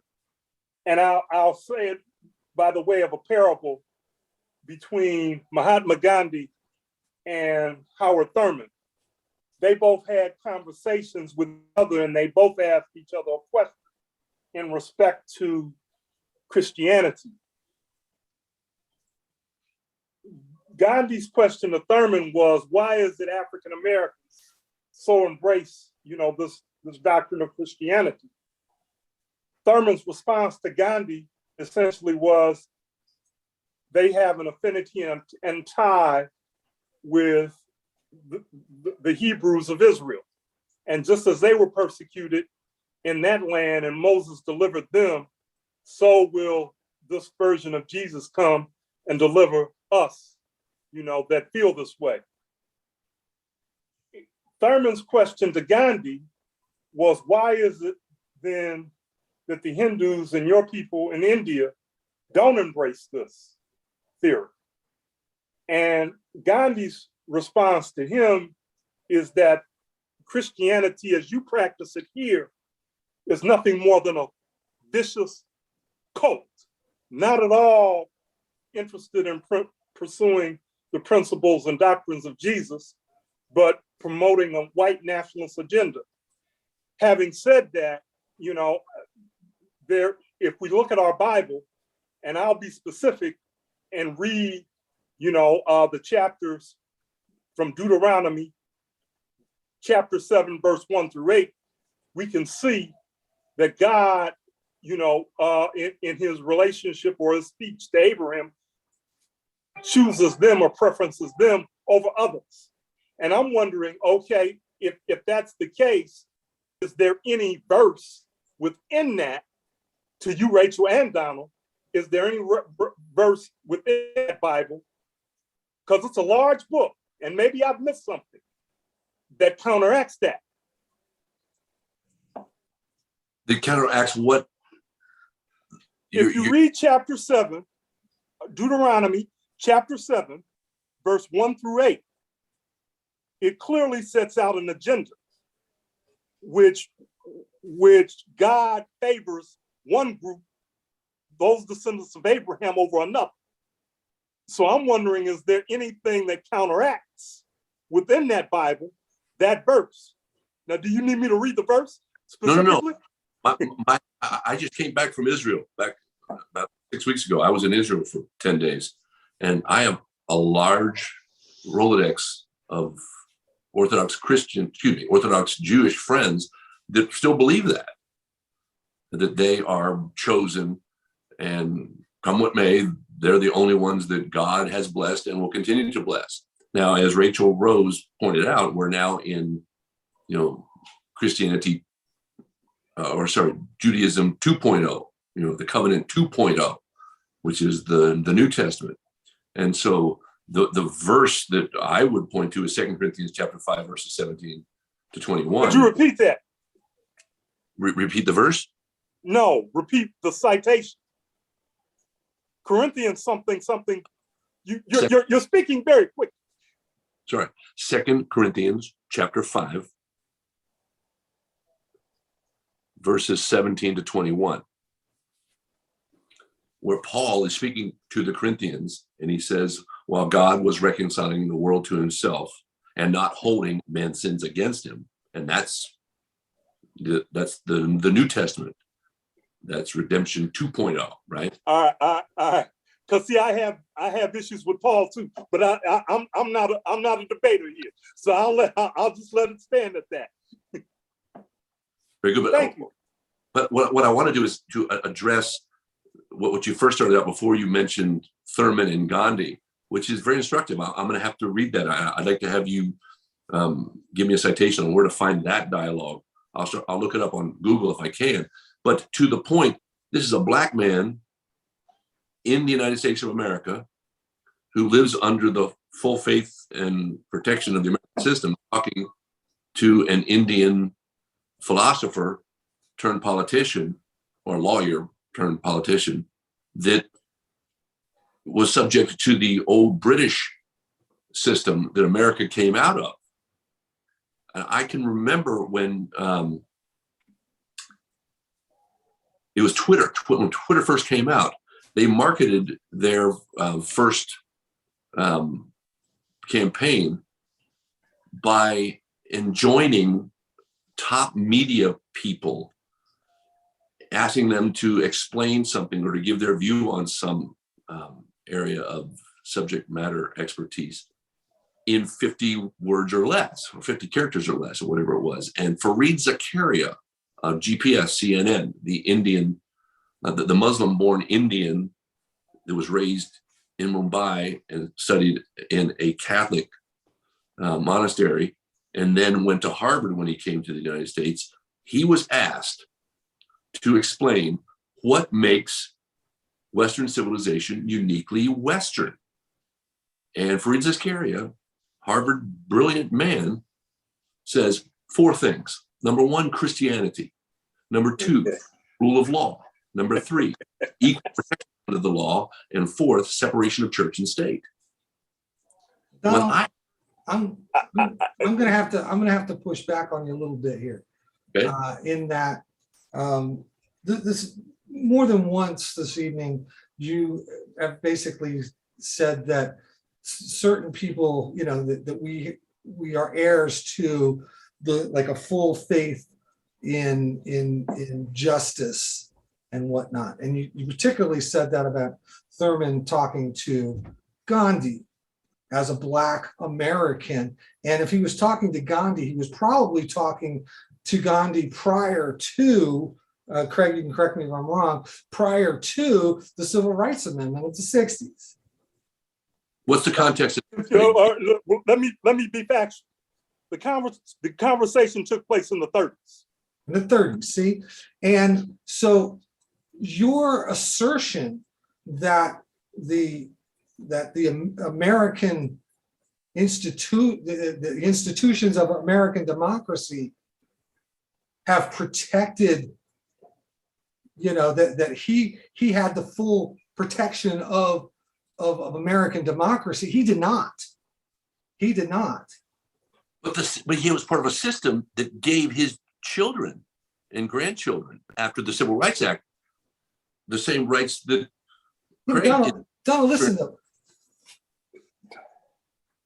Who is it that has been against the Civil Rights Act? And you know, yes, it did pass Congress,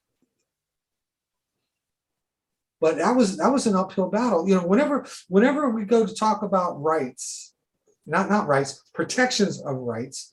Rights are unalienable. So we're talking about protections of rights. We always get a pushback from conservatives, from the right wing, because every time there's a protection for some group's rights, they take it as an affront to their power structure. And it happened with suffragettes. It happened with Black folks. It's happening now with the LGBTQ community. Well, I happen to disagree that, again, that your view of the political right is a monolith. It isn't as if they're all against you, because you have the log cabin Republicans and you have a huge contingent of LGBTQs in the Republican space right now. No, I mean, if I may, if there are no other hands raised, I'd also like to interject on something else that Donald Bush, you more or less raised. I don't know, and I'd have to acquiesce to the moderator. I mean, there's nobody else got a hand up. Go ahead, Craig. Because when you talk about the Democratic Party, there's a history here.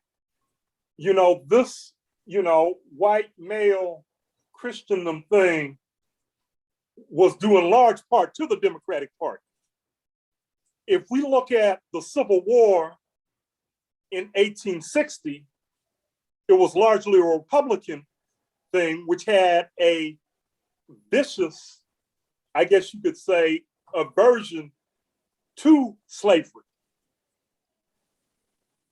What happened if you really want to be clear from his perspective, what brought the Republican Party to a more, I guess you could say, white nationalistic party away from the Democratic Dixiecratic thing was Lyndon Johnson and his signing of the Voting Rights Act. Those Republicans that were those Democrats that were Dixiecrats, all of a sudden turned and ran, towards the Republican Party. In fact, Ronald Reagan, who you more or less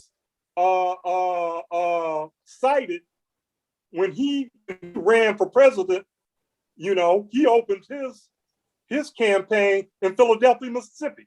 What was his quote unquote thing? States' rights. You have the right to do what you want to do. Now, what's also funny and strange about that is when Johnson, quote unquote, signed the Voting Rights Act, Democrats had a veto-proof majority in the Senate. All of a sudden, now that they have those Black folks and those Dixiecrats, they can do anything. So we really, and since then, it hasn't even come close to that kind of paradigm.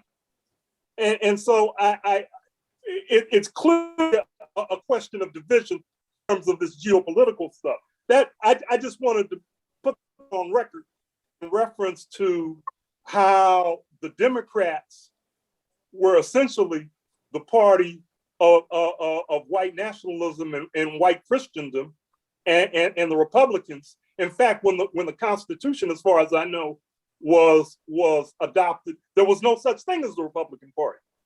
The Republicans came 100 years later. I was raised in Virginia and North Carolina and took my college in Tennessee and my graduate degree in Jackson, Mississippi. So I know this history very well. And I will correct you, I am not a minister. I'm not the Reverend Donald Wilson Bush. I'm just Don. I'm very unreverend, in fact. And I chose not to be ordained in part because of the racism that I saw in the Southern Presbyterian Church across Jackson, Mississippi, across Mississippi, Louisiana, Alabama, et cetera. But I will say this. You cannot deny what I just said, though, right? And my point is that you're talking about the house or the buildings, the process of deconstruction, that the foundational process that white Christian males built has allowed us to build upon. I'm addressing the foundation. I'm addressing the governing principles, the governing dynamics of what makes United States unique, or as some people would say, after Seymour Martin, but exceptional. What is American exceptionalism?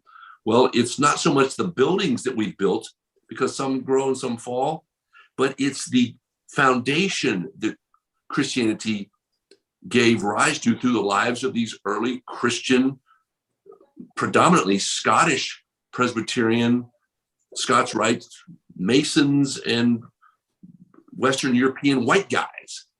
Will you allow me one other thing, and then I'll end on this. When this foundation was erected, what role did Africans who were born here play in that definition of being considered folks with those rights as contributors to that foundation? It was built on the back of your free labor. Okay. All right. Yeah. Just that, right? Yeah, just that. There was no equivalence of vote. There was no, understanding of how we are to more or less be protected.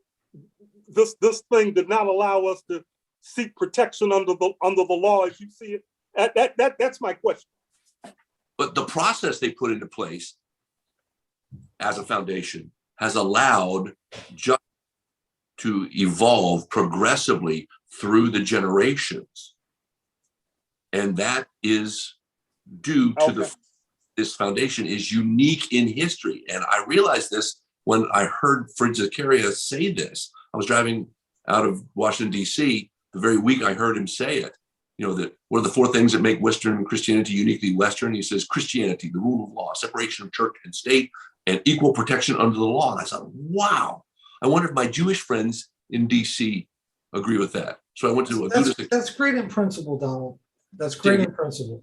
That's great in principle. Okay. But the reality is that it has taken over, like 150 years since the Civil War. And we have had to drag people kicking and screaming, talking about conservatives, kicking and screaming to even get to the point where we are today. And you mentioned earlier, you kind of defined white privilege. And I think that you were incorrect in how you defined it and how you described it. To me, white privilege is not about getting the better jobs and not having to work hard and to suffer and strive and all of that. What it really means is that as a white person, I don't have additional barriers in my way to be able to create a life of prosperity. Well, I can say you haven't walked a mile in my shoes, because let me tell you, it's been an uphill battle every step of the way. And But Donald, you don't have, but you don't have that extra Extra wall. what? You don't have that extra wall of having black skin. What? No, that's by your definition. I'd like to talk to LeBron James right now about the black wall. I don't want to talk to LeBron James about nothing, but talk to my friend Craig Ali. I'm talking any black actor, any black rapper. They are only successful with hundreds of millions of dollars in Bentleys and Rolls Royces driving up and down Sunset Boulevard. And they're Donald is the problem. Because of their black skin. Because we equate success with monetary and with monetary possessions and all of that's success. That's not success. But then why would you say that I present you with a wall? If you're black, I present you with a wall to get there. I didn't say you presented me with a wall if I were black. What I'm saying is that there are systemic things in place in our great American institutions, even to this day, that are prohibitive for black people that are not prohibitive for white people. And our system I have to disagree with you, because our system corrected that one. You go to Washington, D.C. right now. Still not corrected.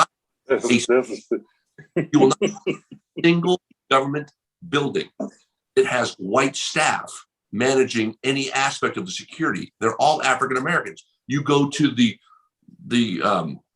Pentagon City side of 495, and you'll see in the hotels down there in Pentagon City that Latinos have taken over the African Americans that got the jobs. In other words, what you're mixing here is process with outcome. And I'm talking about the process put in place by a system of government that was unique to the world, that was truly short, nasty, and brutish when these white guys created it. And that's what I said about privilege, white privilege, is that I cannot say that the system that they developed, that they put into place, protects my call for, if I had a call for white privilege, doesn't protect my white male Christian privilege. What it does is it shows that they did build something as white male privileged Christians that has stood the test of time, that you want to tear down because some white guys are making it, but it was no other faith perspective that gave rise to that global civic tradition that protects your right to accept, to reject, to ignore, to consider, or to reconsider all the other faith perspectives that your journey would call you to. Well, your side of the conversation is right now trying to strip my protections, my legal protections. You have them. No, I don't. I'm stripping nothing. I do because I live in Los Angeles, but talk to my trans friends who live in red states. Are they bullied? Then they have yes, they're absolutely. And not only that, they're bullied by the government. Example, Greg Abbott and Republicans in Texas. Okay. That's wrong. If they are bullied. Greg Abbott, the governor of Texas, and his compadres, all right, actually sent the Department of Child Services to a family, we're talking about protecting families, to a family of somebody whose child is transgender. And they want to be able to use the fact that some parent is using their parental prerogative to support their child, and they're using the fact that they're supporting the fact that the child is transgender and that they're being affirmative to that as a reason to take their children away. Okay, that's not right, and that's happening on a systemic level. You have opened up a whole new can of worms, Rachael Rose. But we have Adrian who has her hand up. Oh, yeah, we're gonna have a third. Let's take round. We've been at this now for 22 minutes. It is 11:52 my time. Right. So when midnight strikes the bell, I don't know what happened to me. I do want to give Adrienne a chance to ask her question. So go ahead and ask your question. You'll need to turn on your microphone. Adrienne, do you need to adjust that, Rachael Rose, or is that? Oh, I do. I'm sorry. You're right. Oh, hang on. Oops. I forgot. I don't normally mute everybody. So there we go. Sorry about that, Adrienne. No, that's okay. I am very concerned about people using very, very negative language and speaking over each other, especially about things that have been ongoing for years. And I was curious about the perspective, the verbiage, and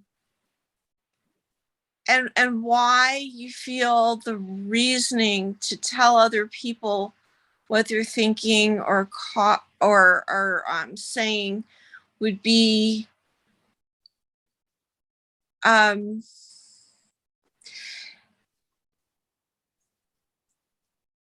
favorite's communism. But really it's what it is it's white tone policing language. They love to pull up the 50s inflammatory verbiage. And I don't understand why you feel the right to tell other people what they're thinking or feeling politically and be wrong when you feel the same way about telling them how they feel about who they are themselves inside and outside. When people come to the conclusion that their exterior and their interior should match, that's a very personal statement. And all I can say is that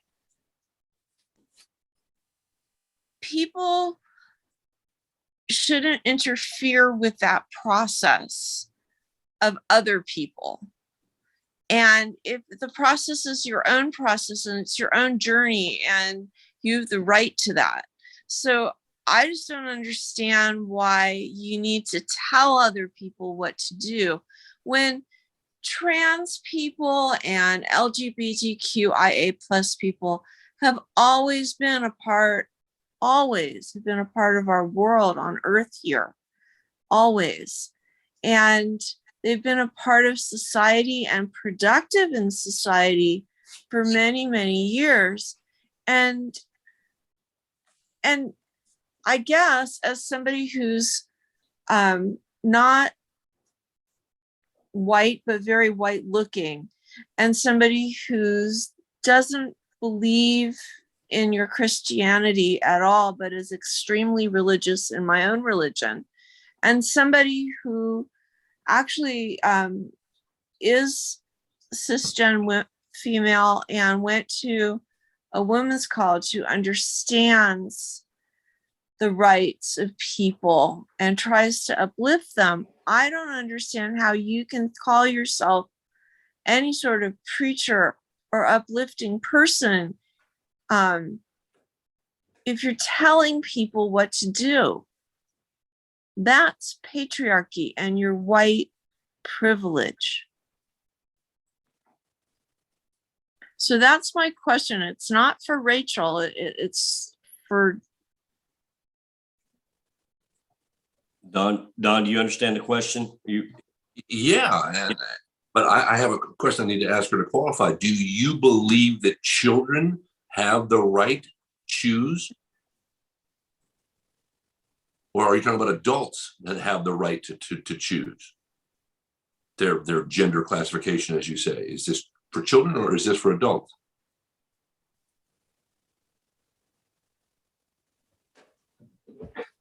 Oh, Adrian, you're hang on a second. Mike, Yes, Mike. she muted herself. There we go. Go ahead. Yeah.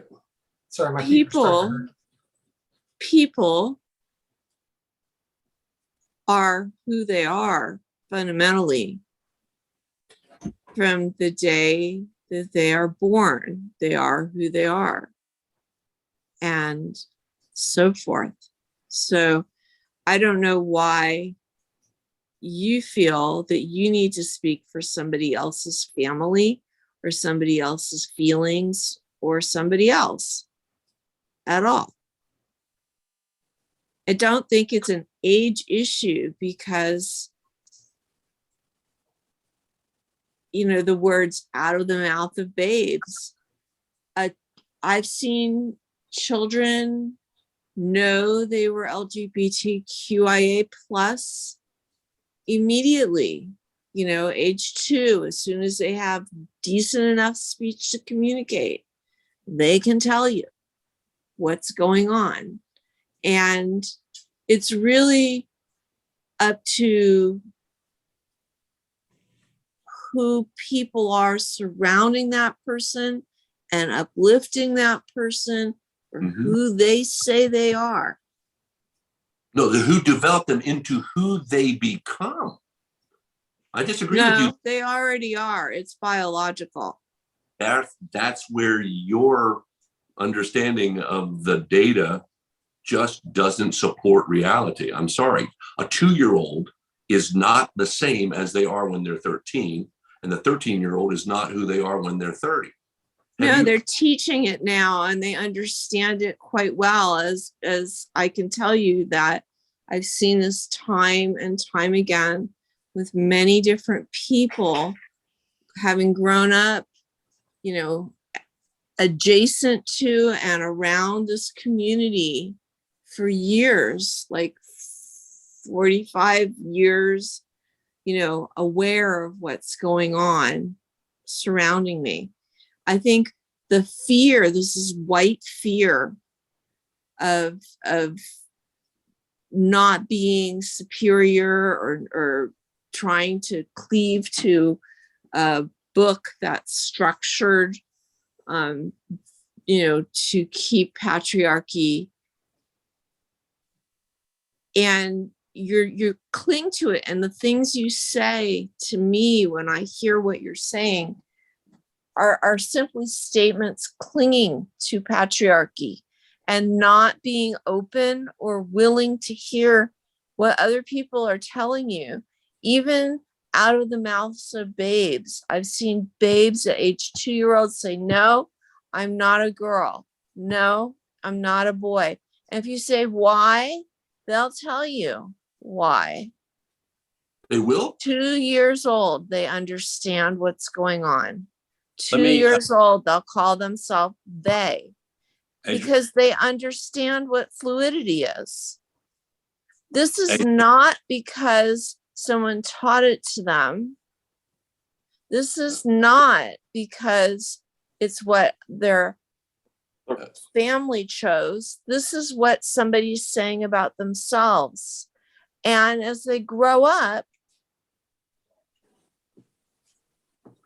they can express it even more in more clear terms than I am now. But I'm letting you know that it's out there and you're not going to change them. The only thing you can change is your thoughts about that and the fact that it really doesn't affect you on a personal level at all. Okay. One thing I learned living at a women's college is that sex happens, but it's a lot easier to deal with behind the door, as they say. People aren't having sex in public, it's just like we're not supposed to be having sex in public, right? So that's what the morality laws are about anyways. Hey, So the idea is they're not really having sex in front of you or to you or with you because you're cis. Yeah. So Adrian, what's if I the might, problem? real quick, Adrian, I think your question is a question that Don is for Don, and instead of moving too far into a debate, you and Don on this particular subject, let me give Don a chance to answer the question, and then we'll move on. But thank you so much for that question and clarifying for Don. Don? Yeah. And hang on a second, Donald. And Scott, if you've got to jump, go ahead. Yeah, no, I hear you. I'm good. Adrian, that's a very good question. And I appreciate you giving it to me in a very civil manner. I just want you to know that when you use the term clinging to patriarchy, I'm not clinging to patriarchy. I'm clinging to hierarchy. Hierarchies exist as a point and a part of nature.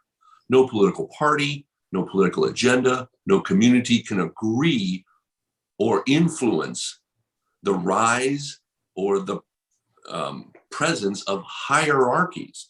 All you can do is bear value on which, or render value and assign value to which hierarchies your community wants to cling to.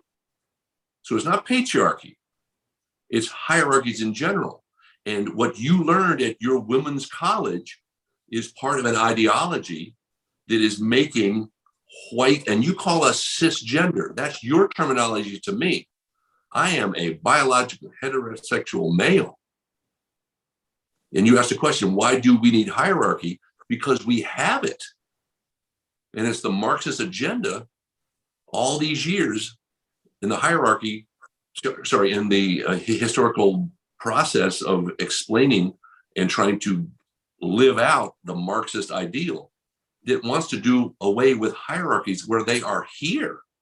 We're not going to do away with them. The question is, which ones do we value and which hierarchies are we going to pass on to our children? And I'm telling you that in history, there were a group of people, and they happened to be white Western European males. Some of them may have been closeted homosexuals, I don't know, but they were predominantly white Western males. And they shared Christian preferences, and they used the Bible to construct a system of government. But it wasn't just the Bible that they used. They pulled from Montaigne, and they pulled from Cicero, and they pulled from the Romans and the Greeks.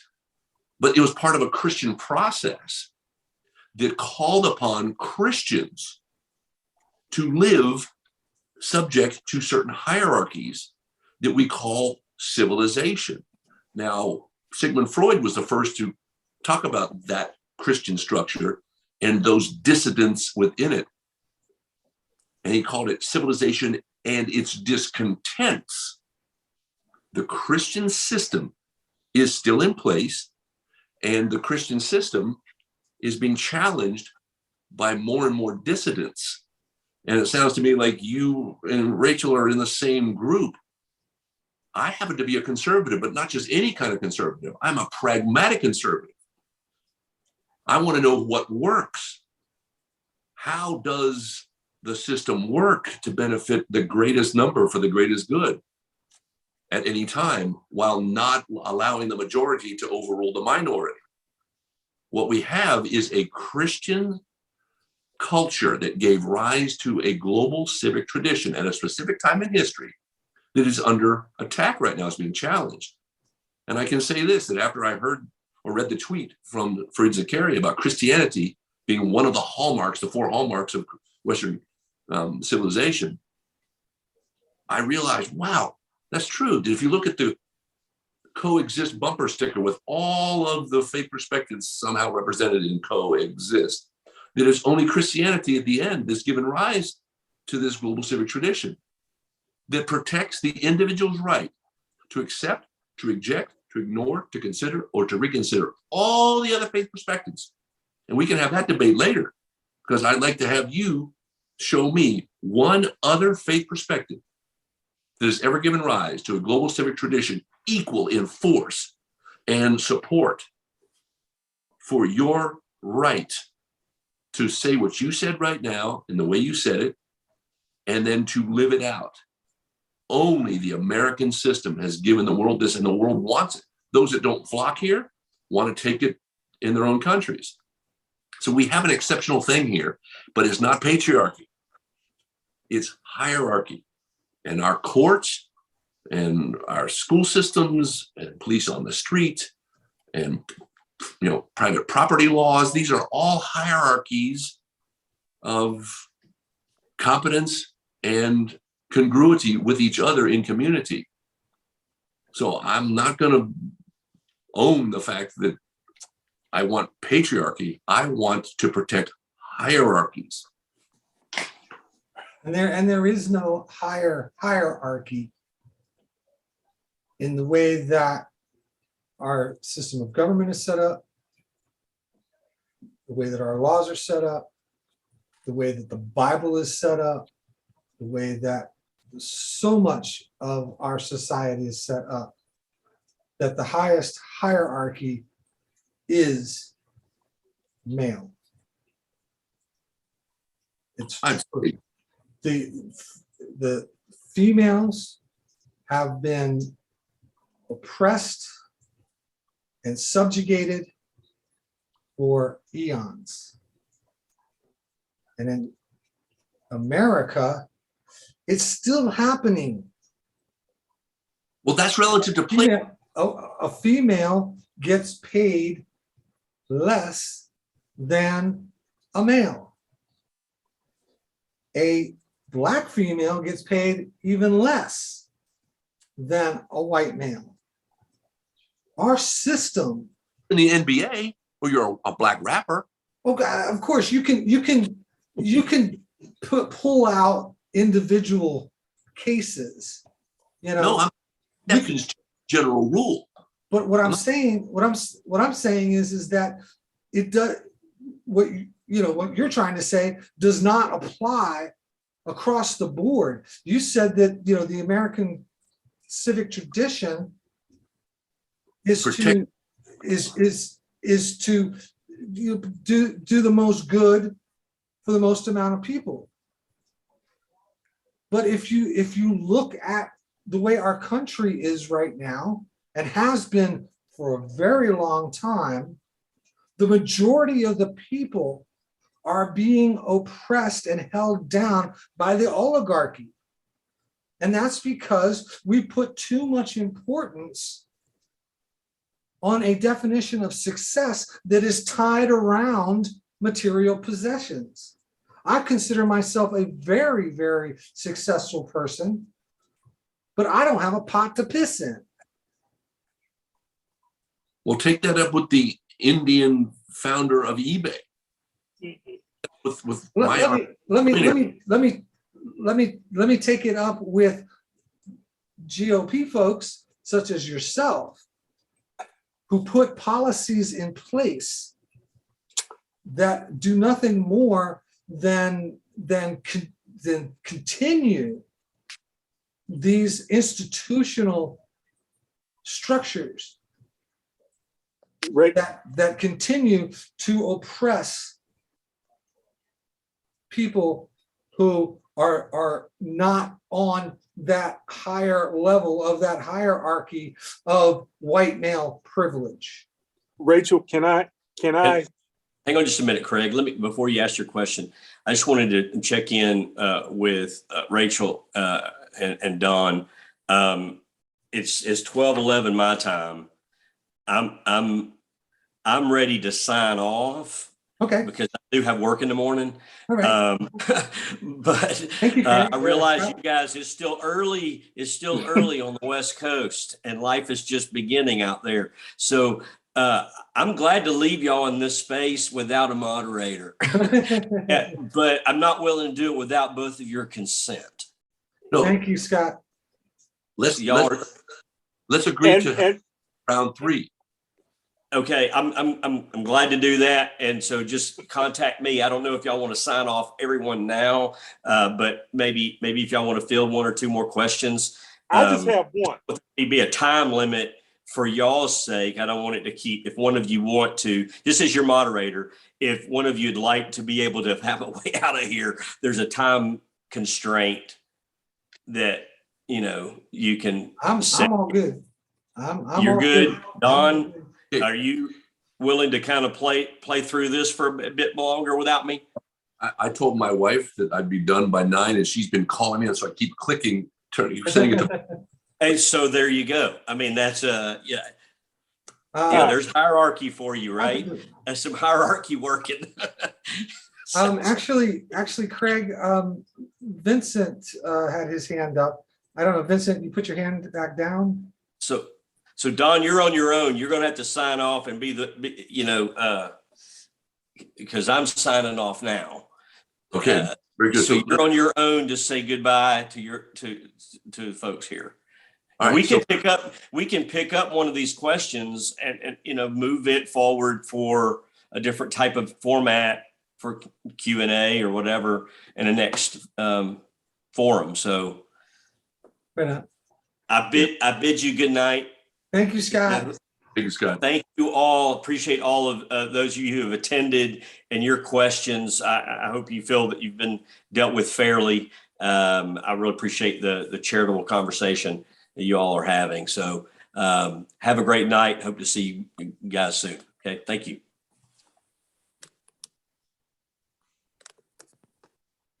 Okay, so Craig, Vincent, I just asked you to unmute. Are you there? Yeah. Did you want to ask a question? No, I mean, it was just an interesting, like when I'm listening to everybody, the one thing I don't hear anybody speak about is the history of the indigenous here before government and its contributions to democracy.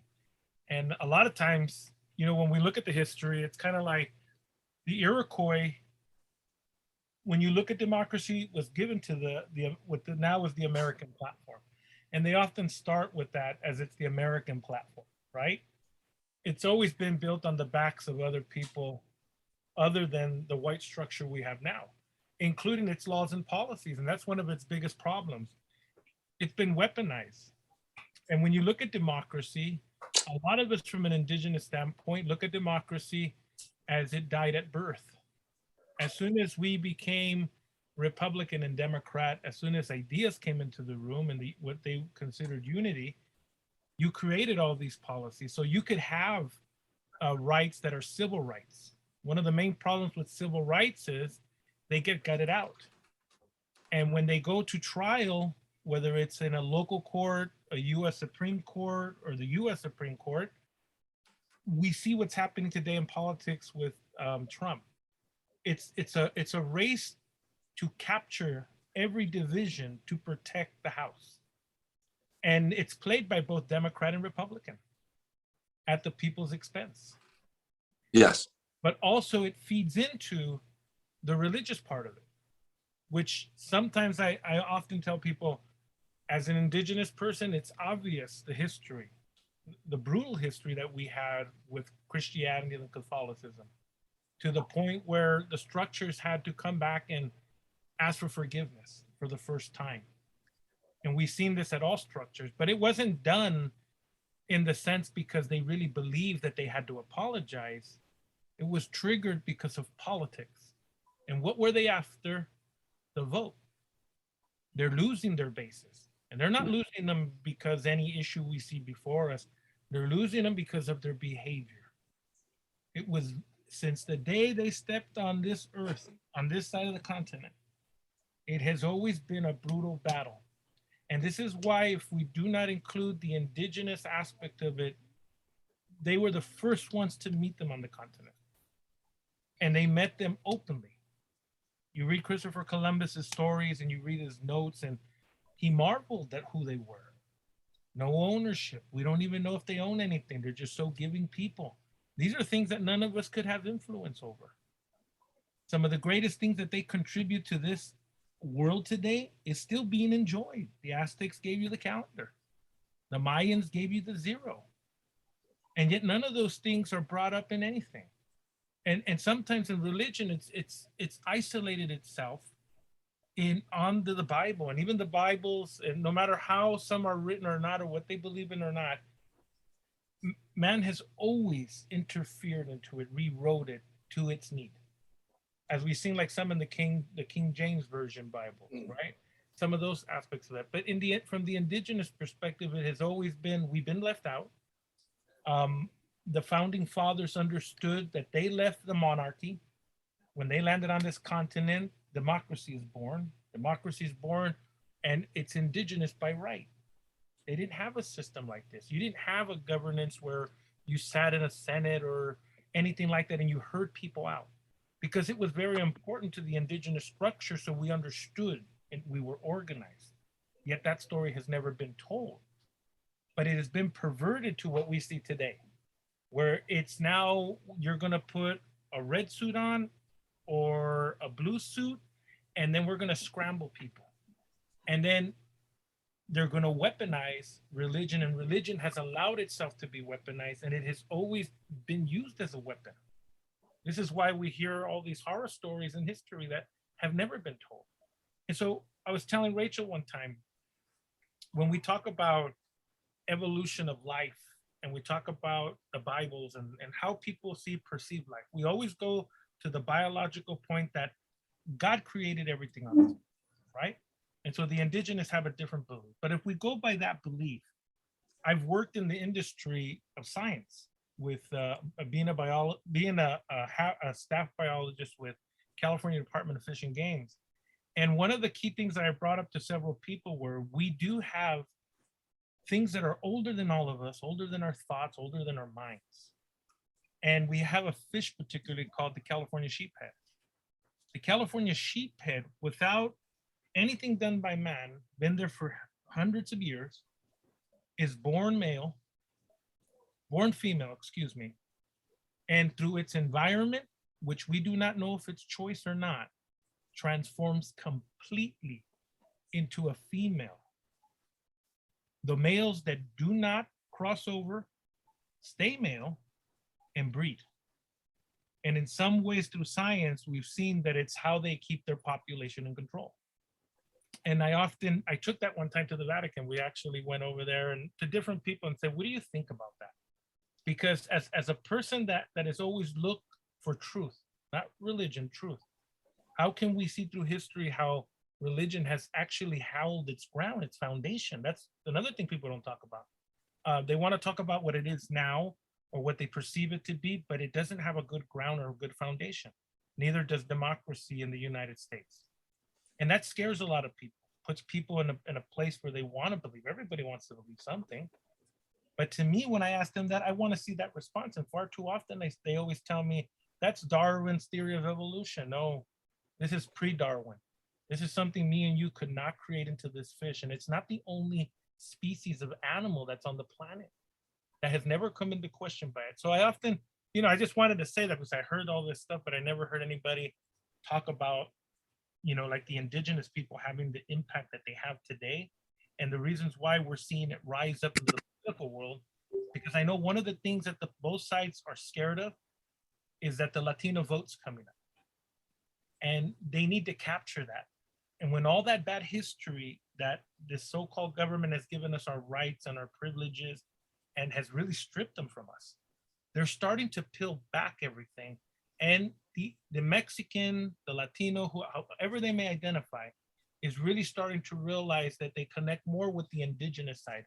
That was the side and the foundation of what we have today before we called it America. And through its perversion, created what we have today in America through democracy. So I think some of those things is where we have to go because we kind of get lost in those things. And I think that's the reasons why history was never told from that perspective. And still to this day, the only thing they can do is reparations. That's why it's such a hot topic now. Thank you. Wow. I love your phrase, race to division to save the house. Did I quote you correctly? Oh, he muted himself. Hold on.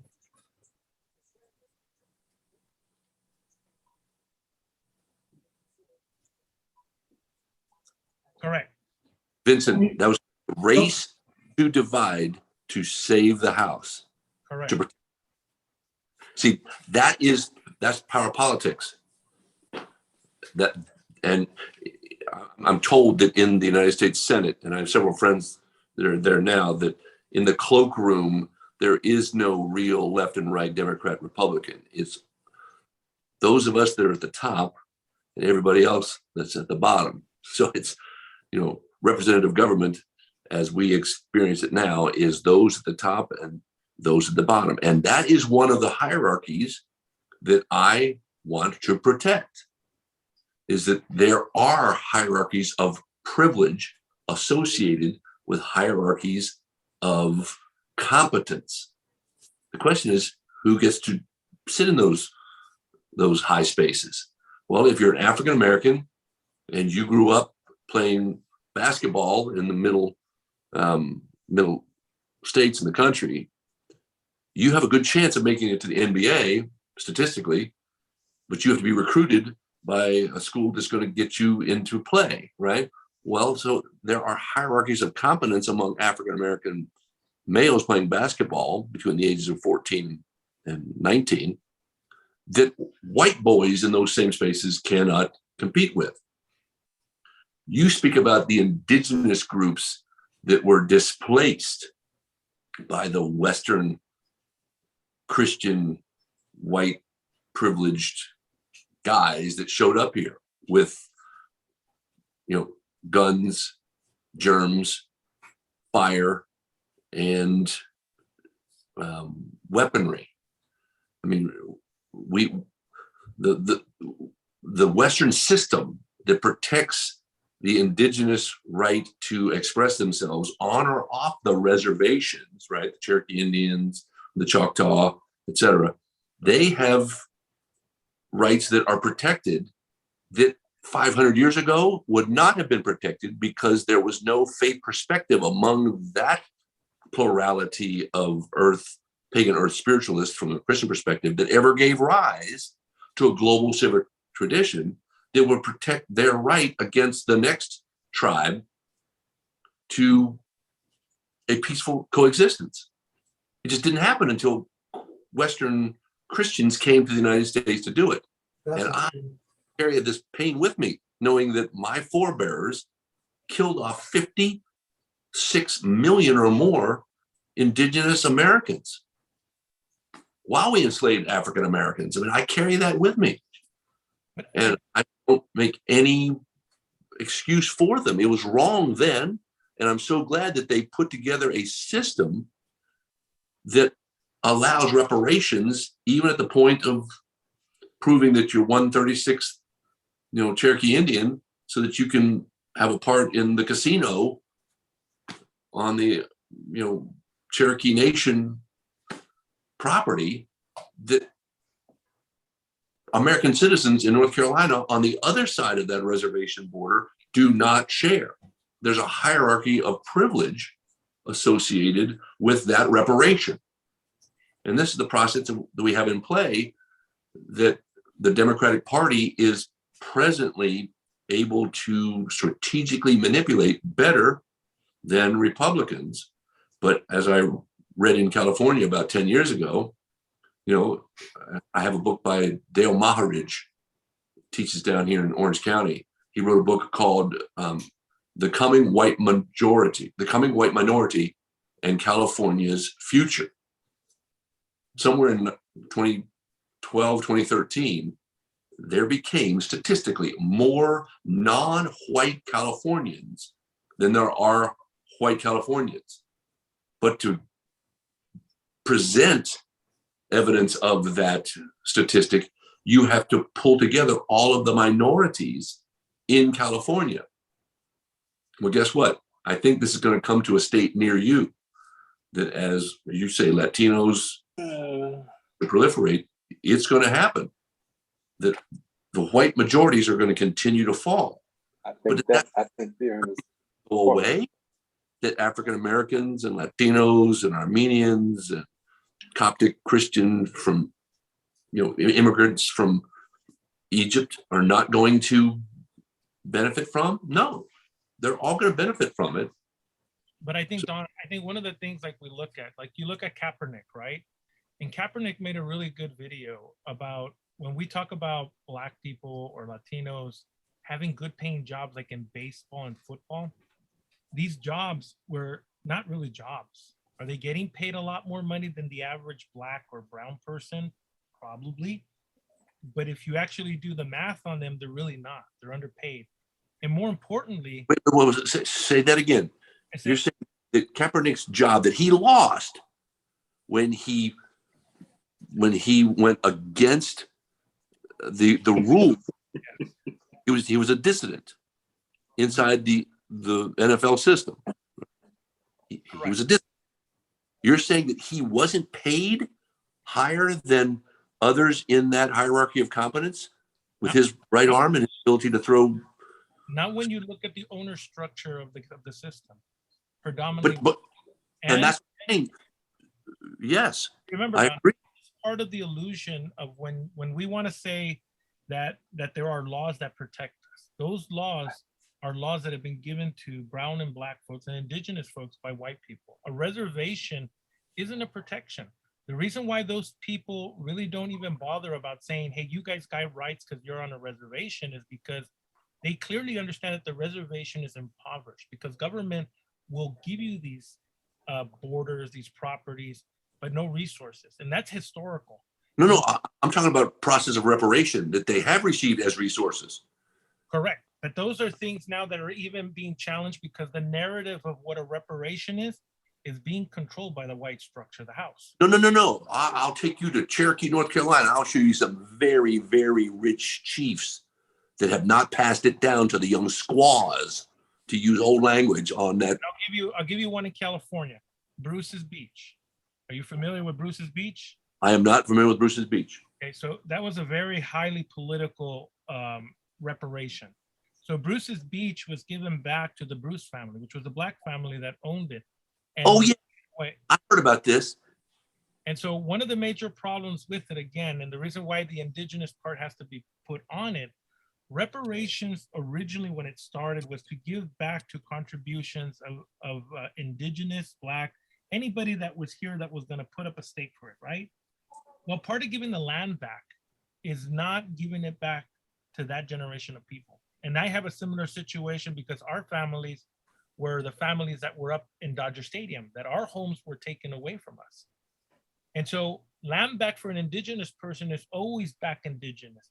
We cannot speak about reparations in the United States without talking about indigenous first. And that is because if we look at what the political machine has been doing with it, and they want to talk about proper reparations and land back and all this great stuff that they're campaigning on, then you have to start it there. We cannot start it anywhere else. Now, that doesn't mean that, like, for example, I'll give you one like myself. Right now, we have family that are quiche, that live in the basin, the original natives of the basin. And then we have some of our 3 communities that are not. And so we explain simply, to do it right, if you weren't a blood-related quiche, then what you're entitled to is your investment into it. So you bought the house at 10,000, it's now worth 4 or 5 million, get the investment. But those are the policies that we put in place. The way the structure of the house puts them in place is that they dictate them. They dictate. We put in place. Who's we? This is most of, like, for example, our organization, Buried Under the Blue, has put these policies. So when we go for reparations, we usually tell our elected officials, we're not going to go by what you guys are putting on this political platform. So but you have to agree with me that this idea that you're able to put through a process for redemptive value of property by one family or another is not something that the Iroquois were talking with the Shaw Indians about back in 1648. No, it's something Christianity brought from the judicial process and system that came from Western Europeans that you are now trying to fill your hands full of. Your manus planari, you're manipulating the process. But it's been there. Vincent, let me jump in there for a second. That's actually incorrect, Donald. My research shows that indigenous folks here in what we now call America, they had systems of justice in place. They already had systems of justice in place. And those systems of justice were built on restorative justice. Not between warring groups, not between different families. Even between warring groups, absolutely. Rachel. Yeah, Craig.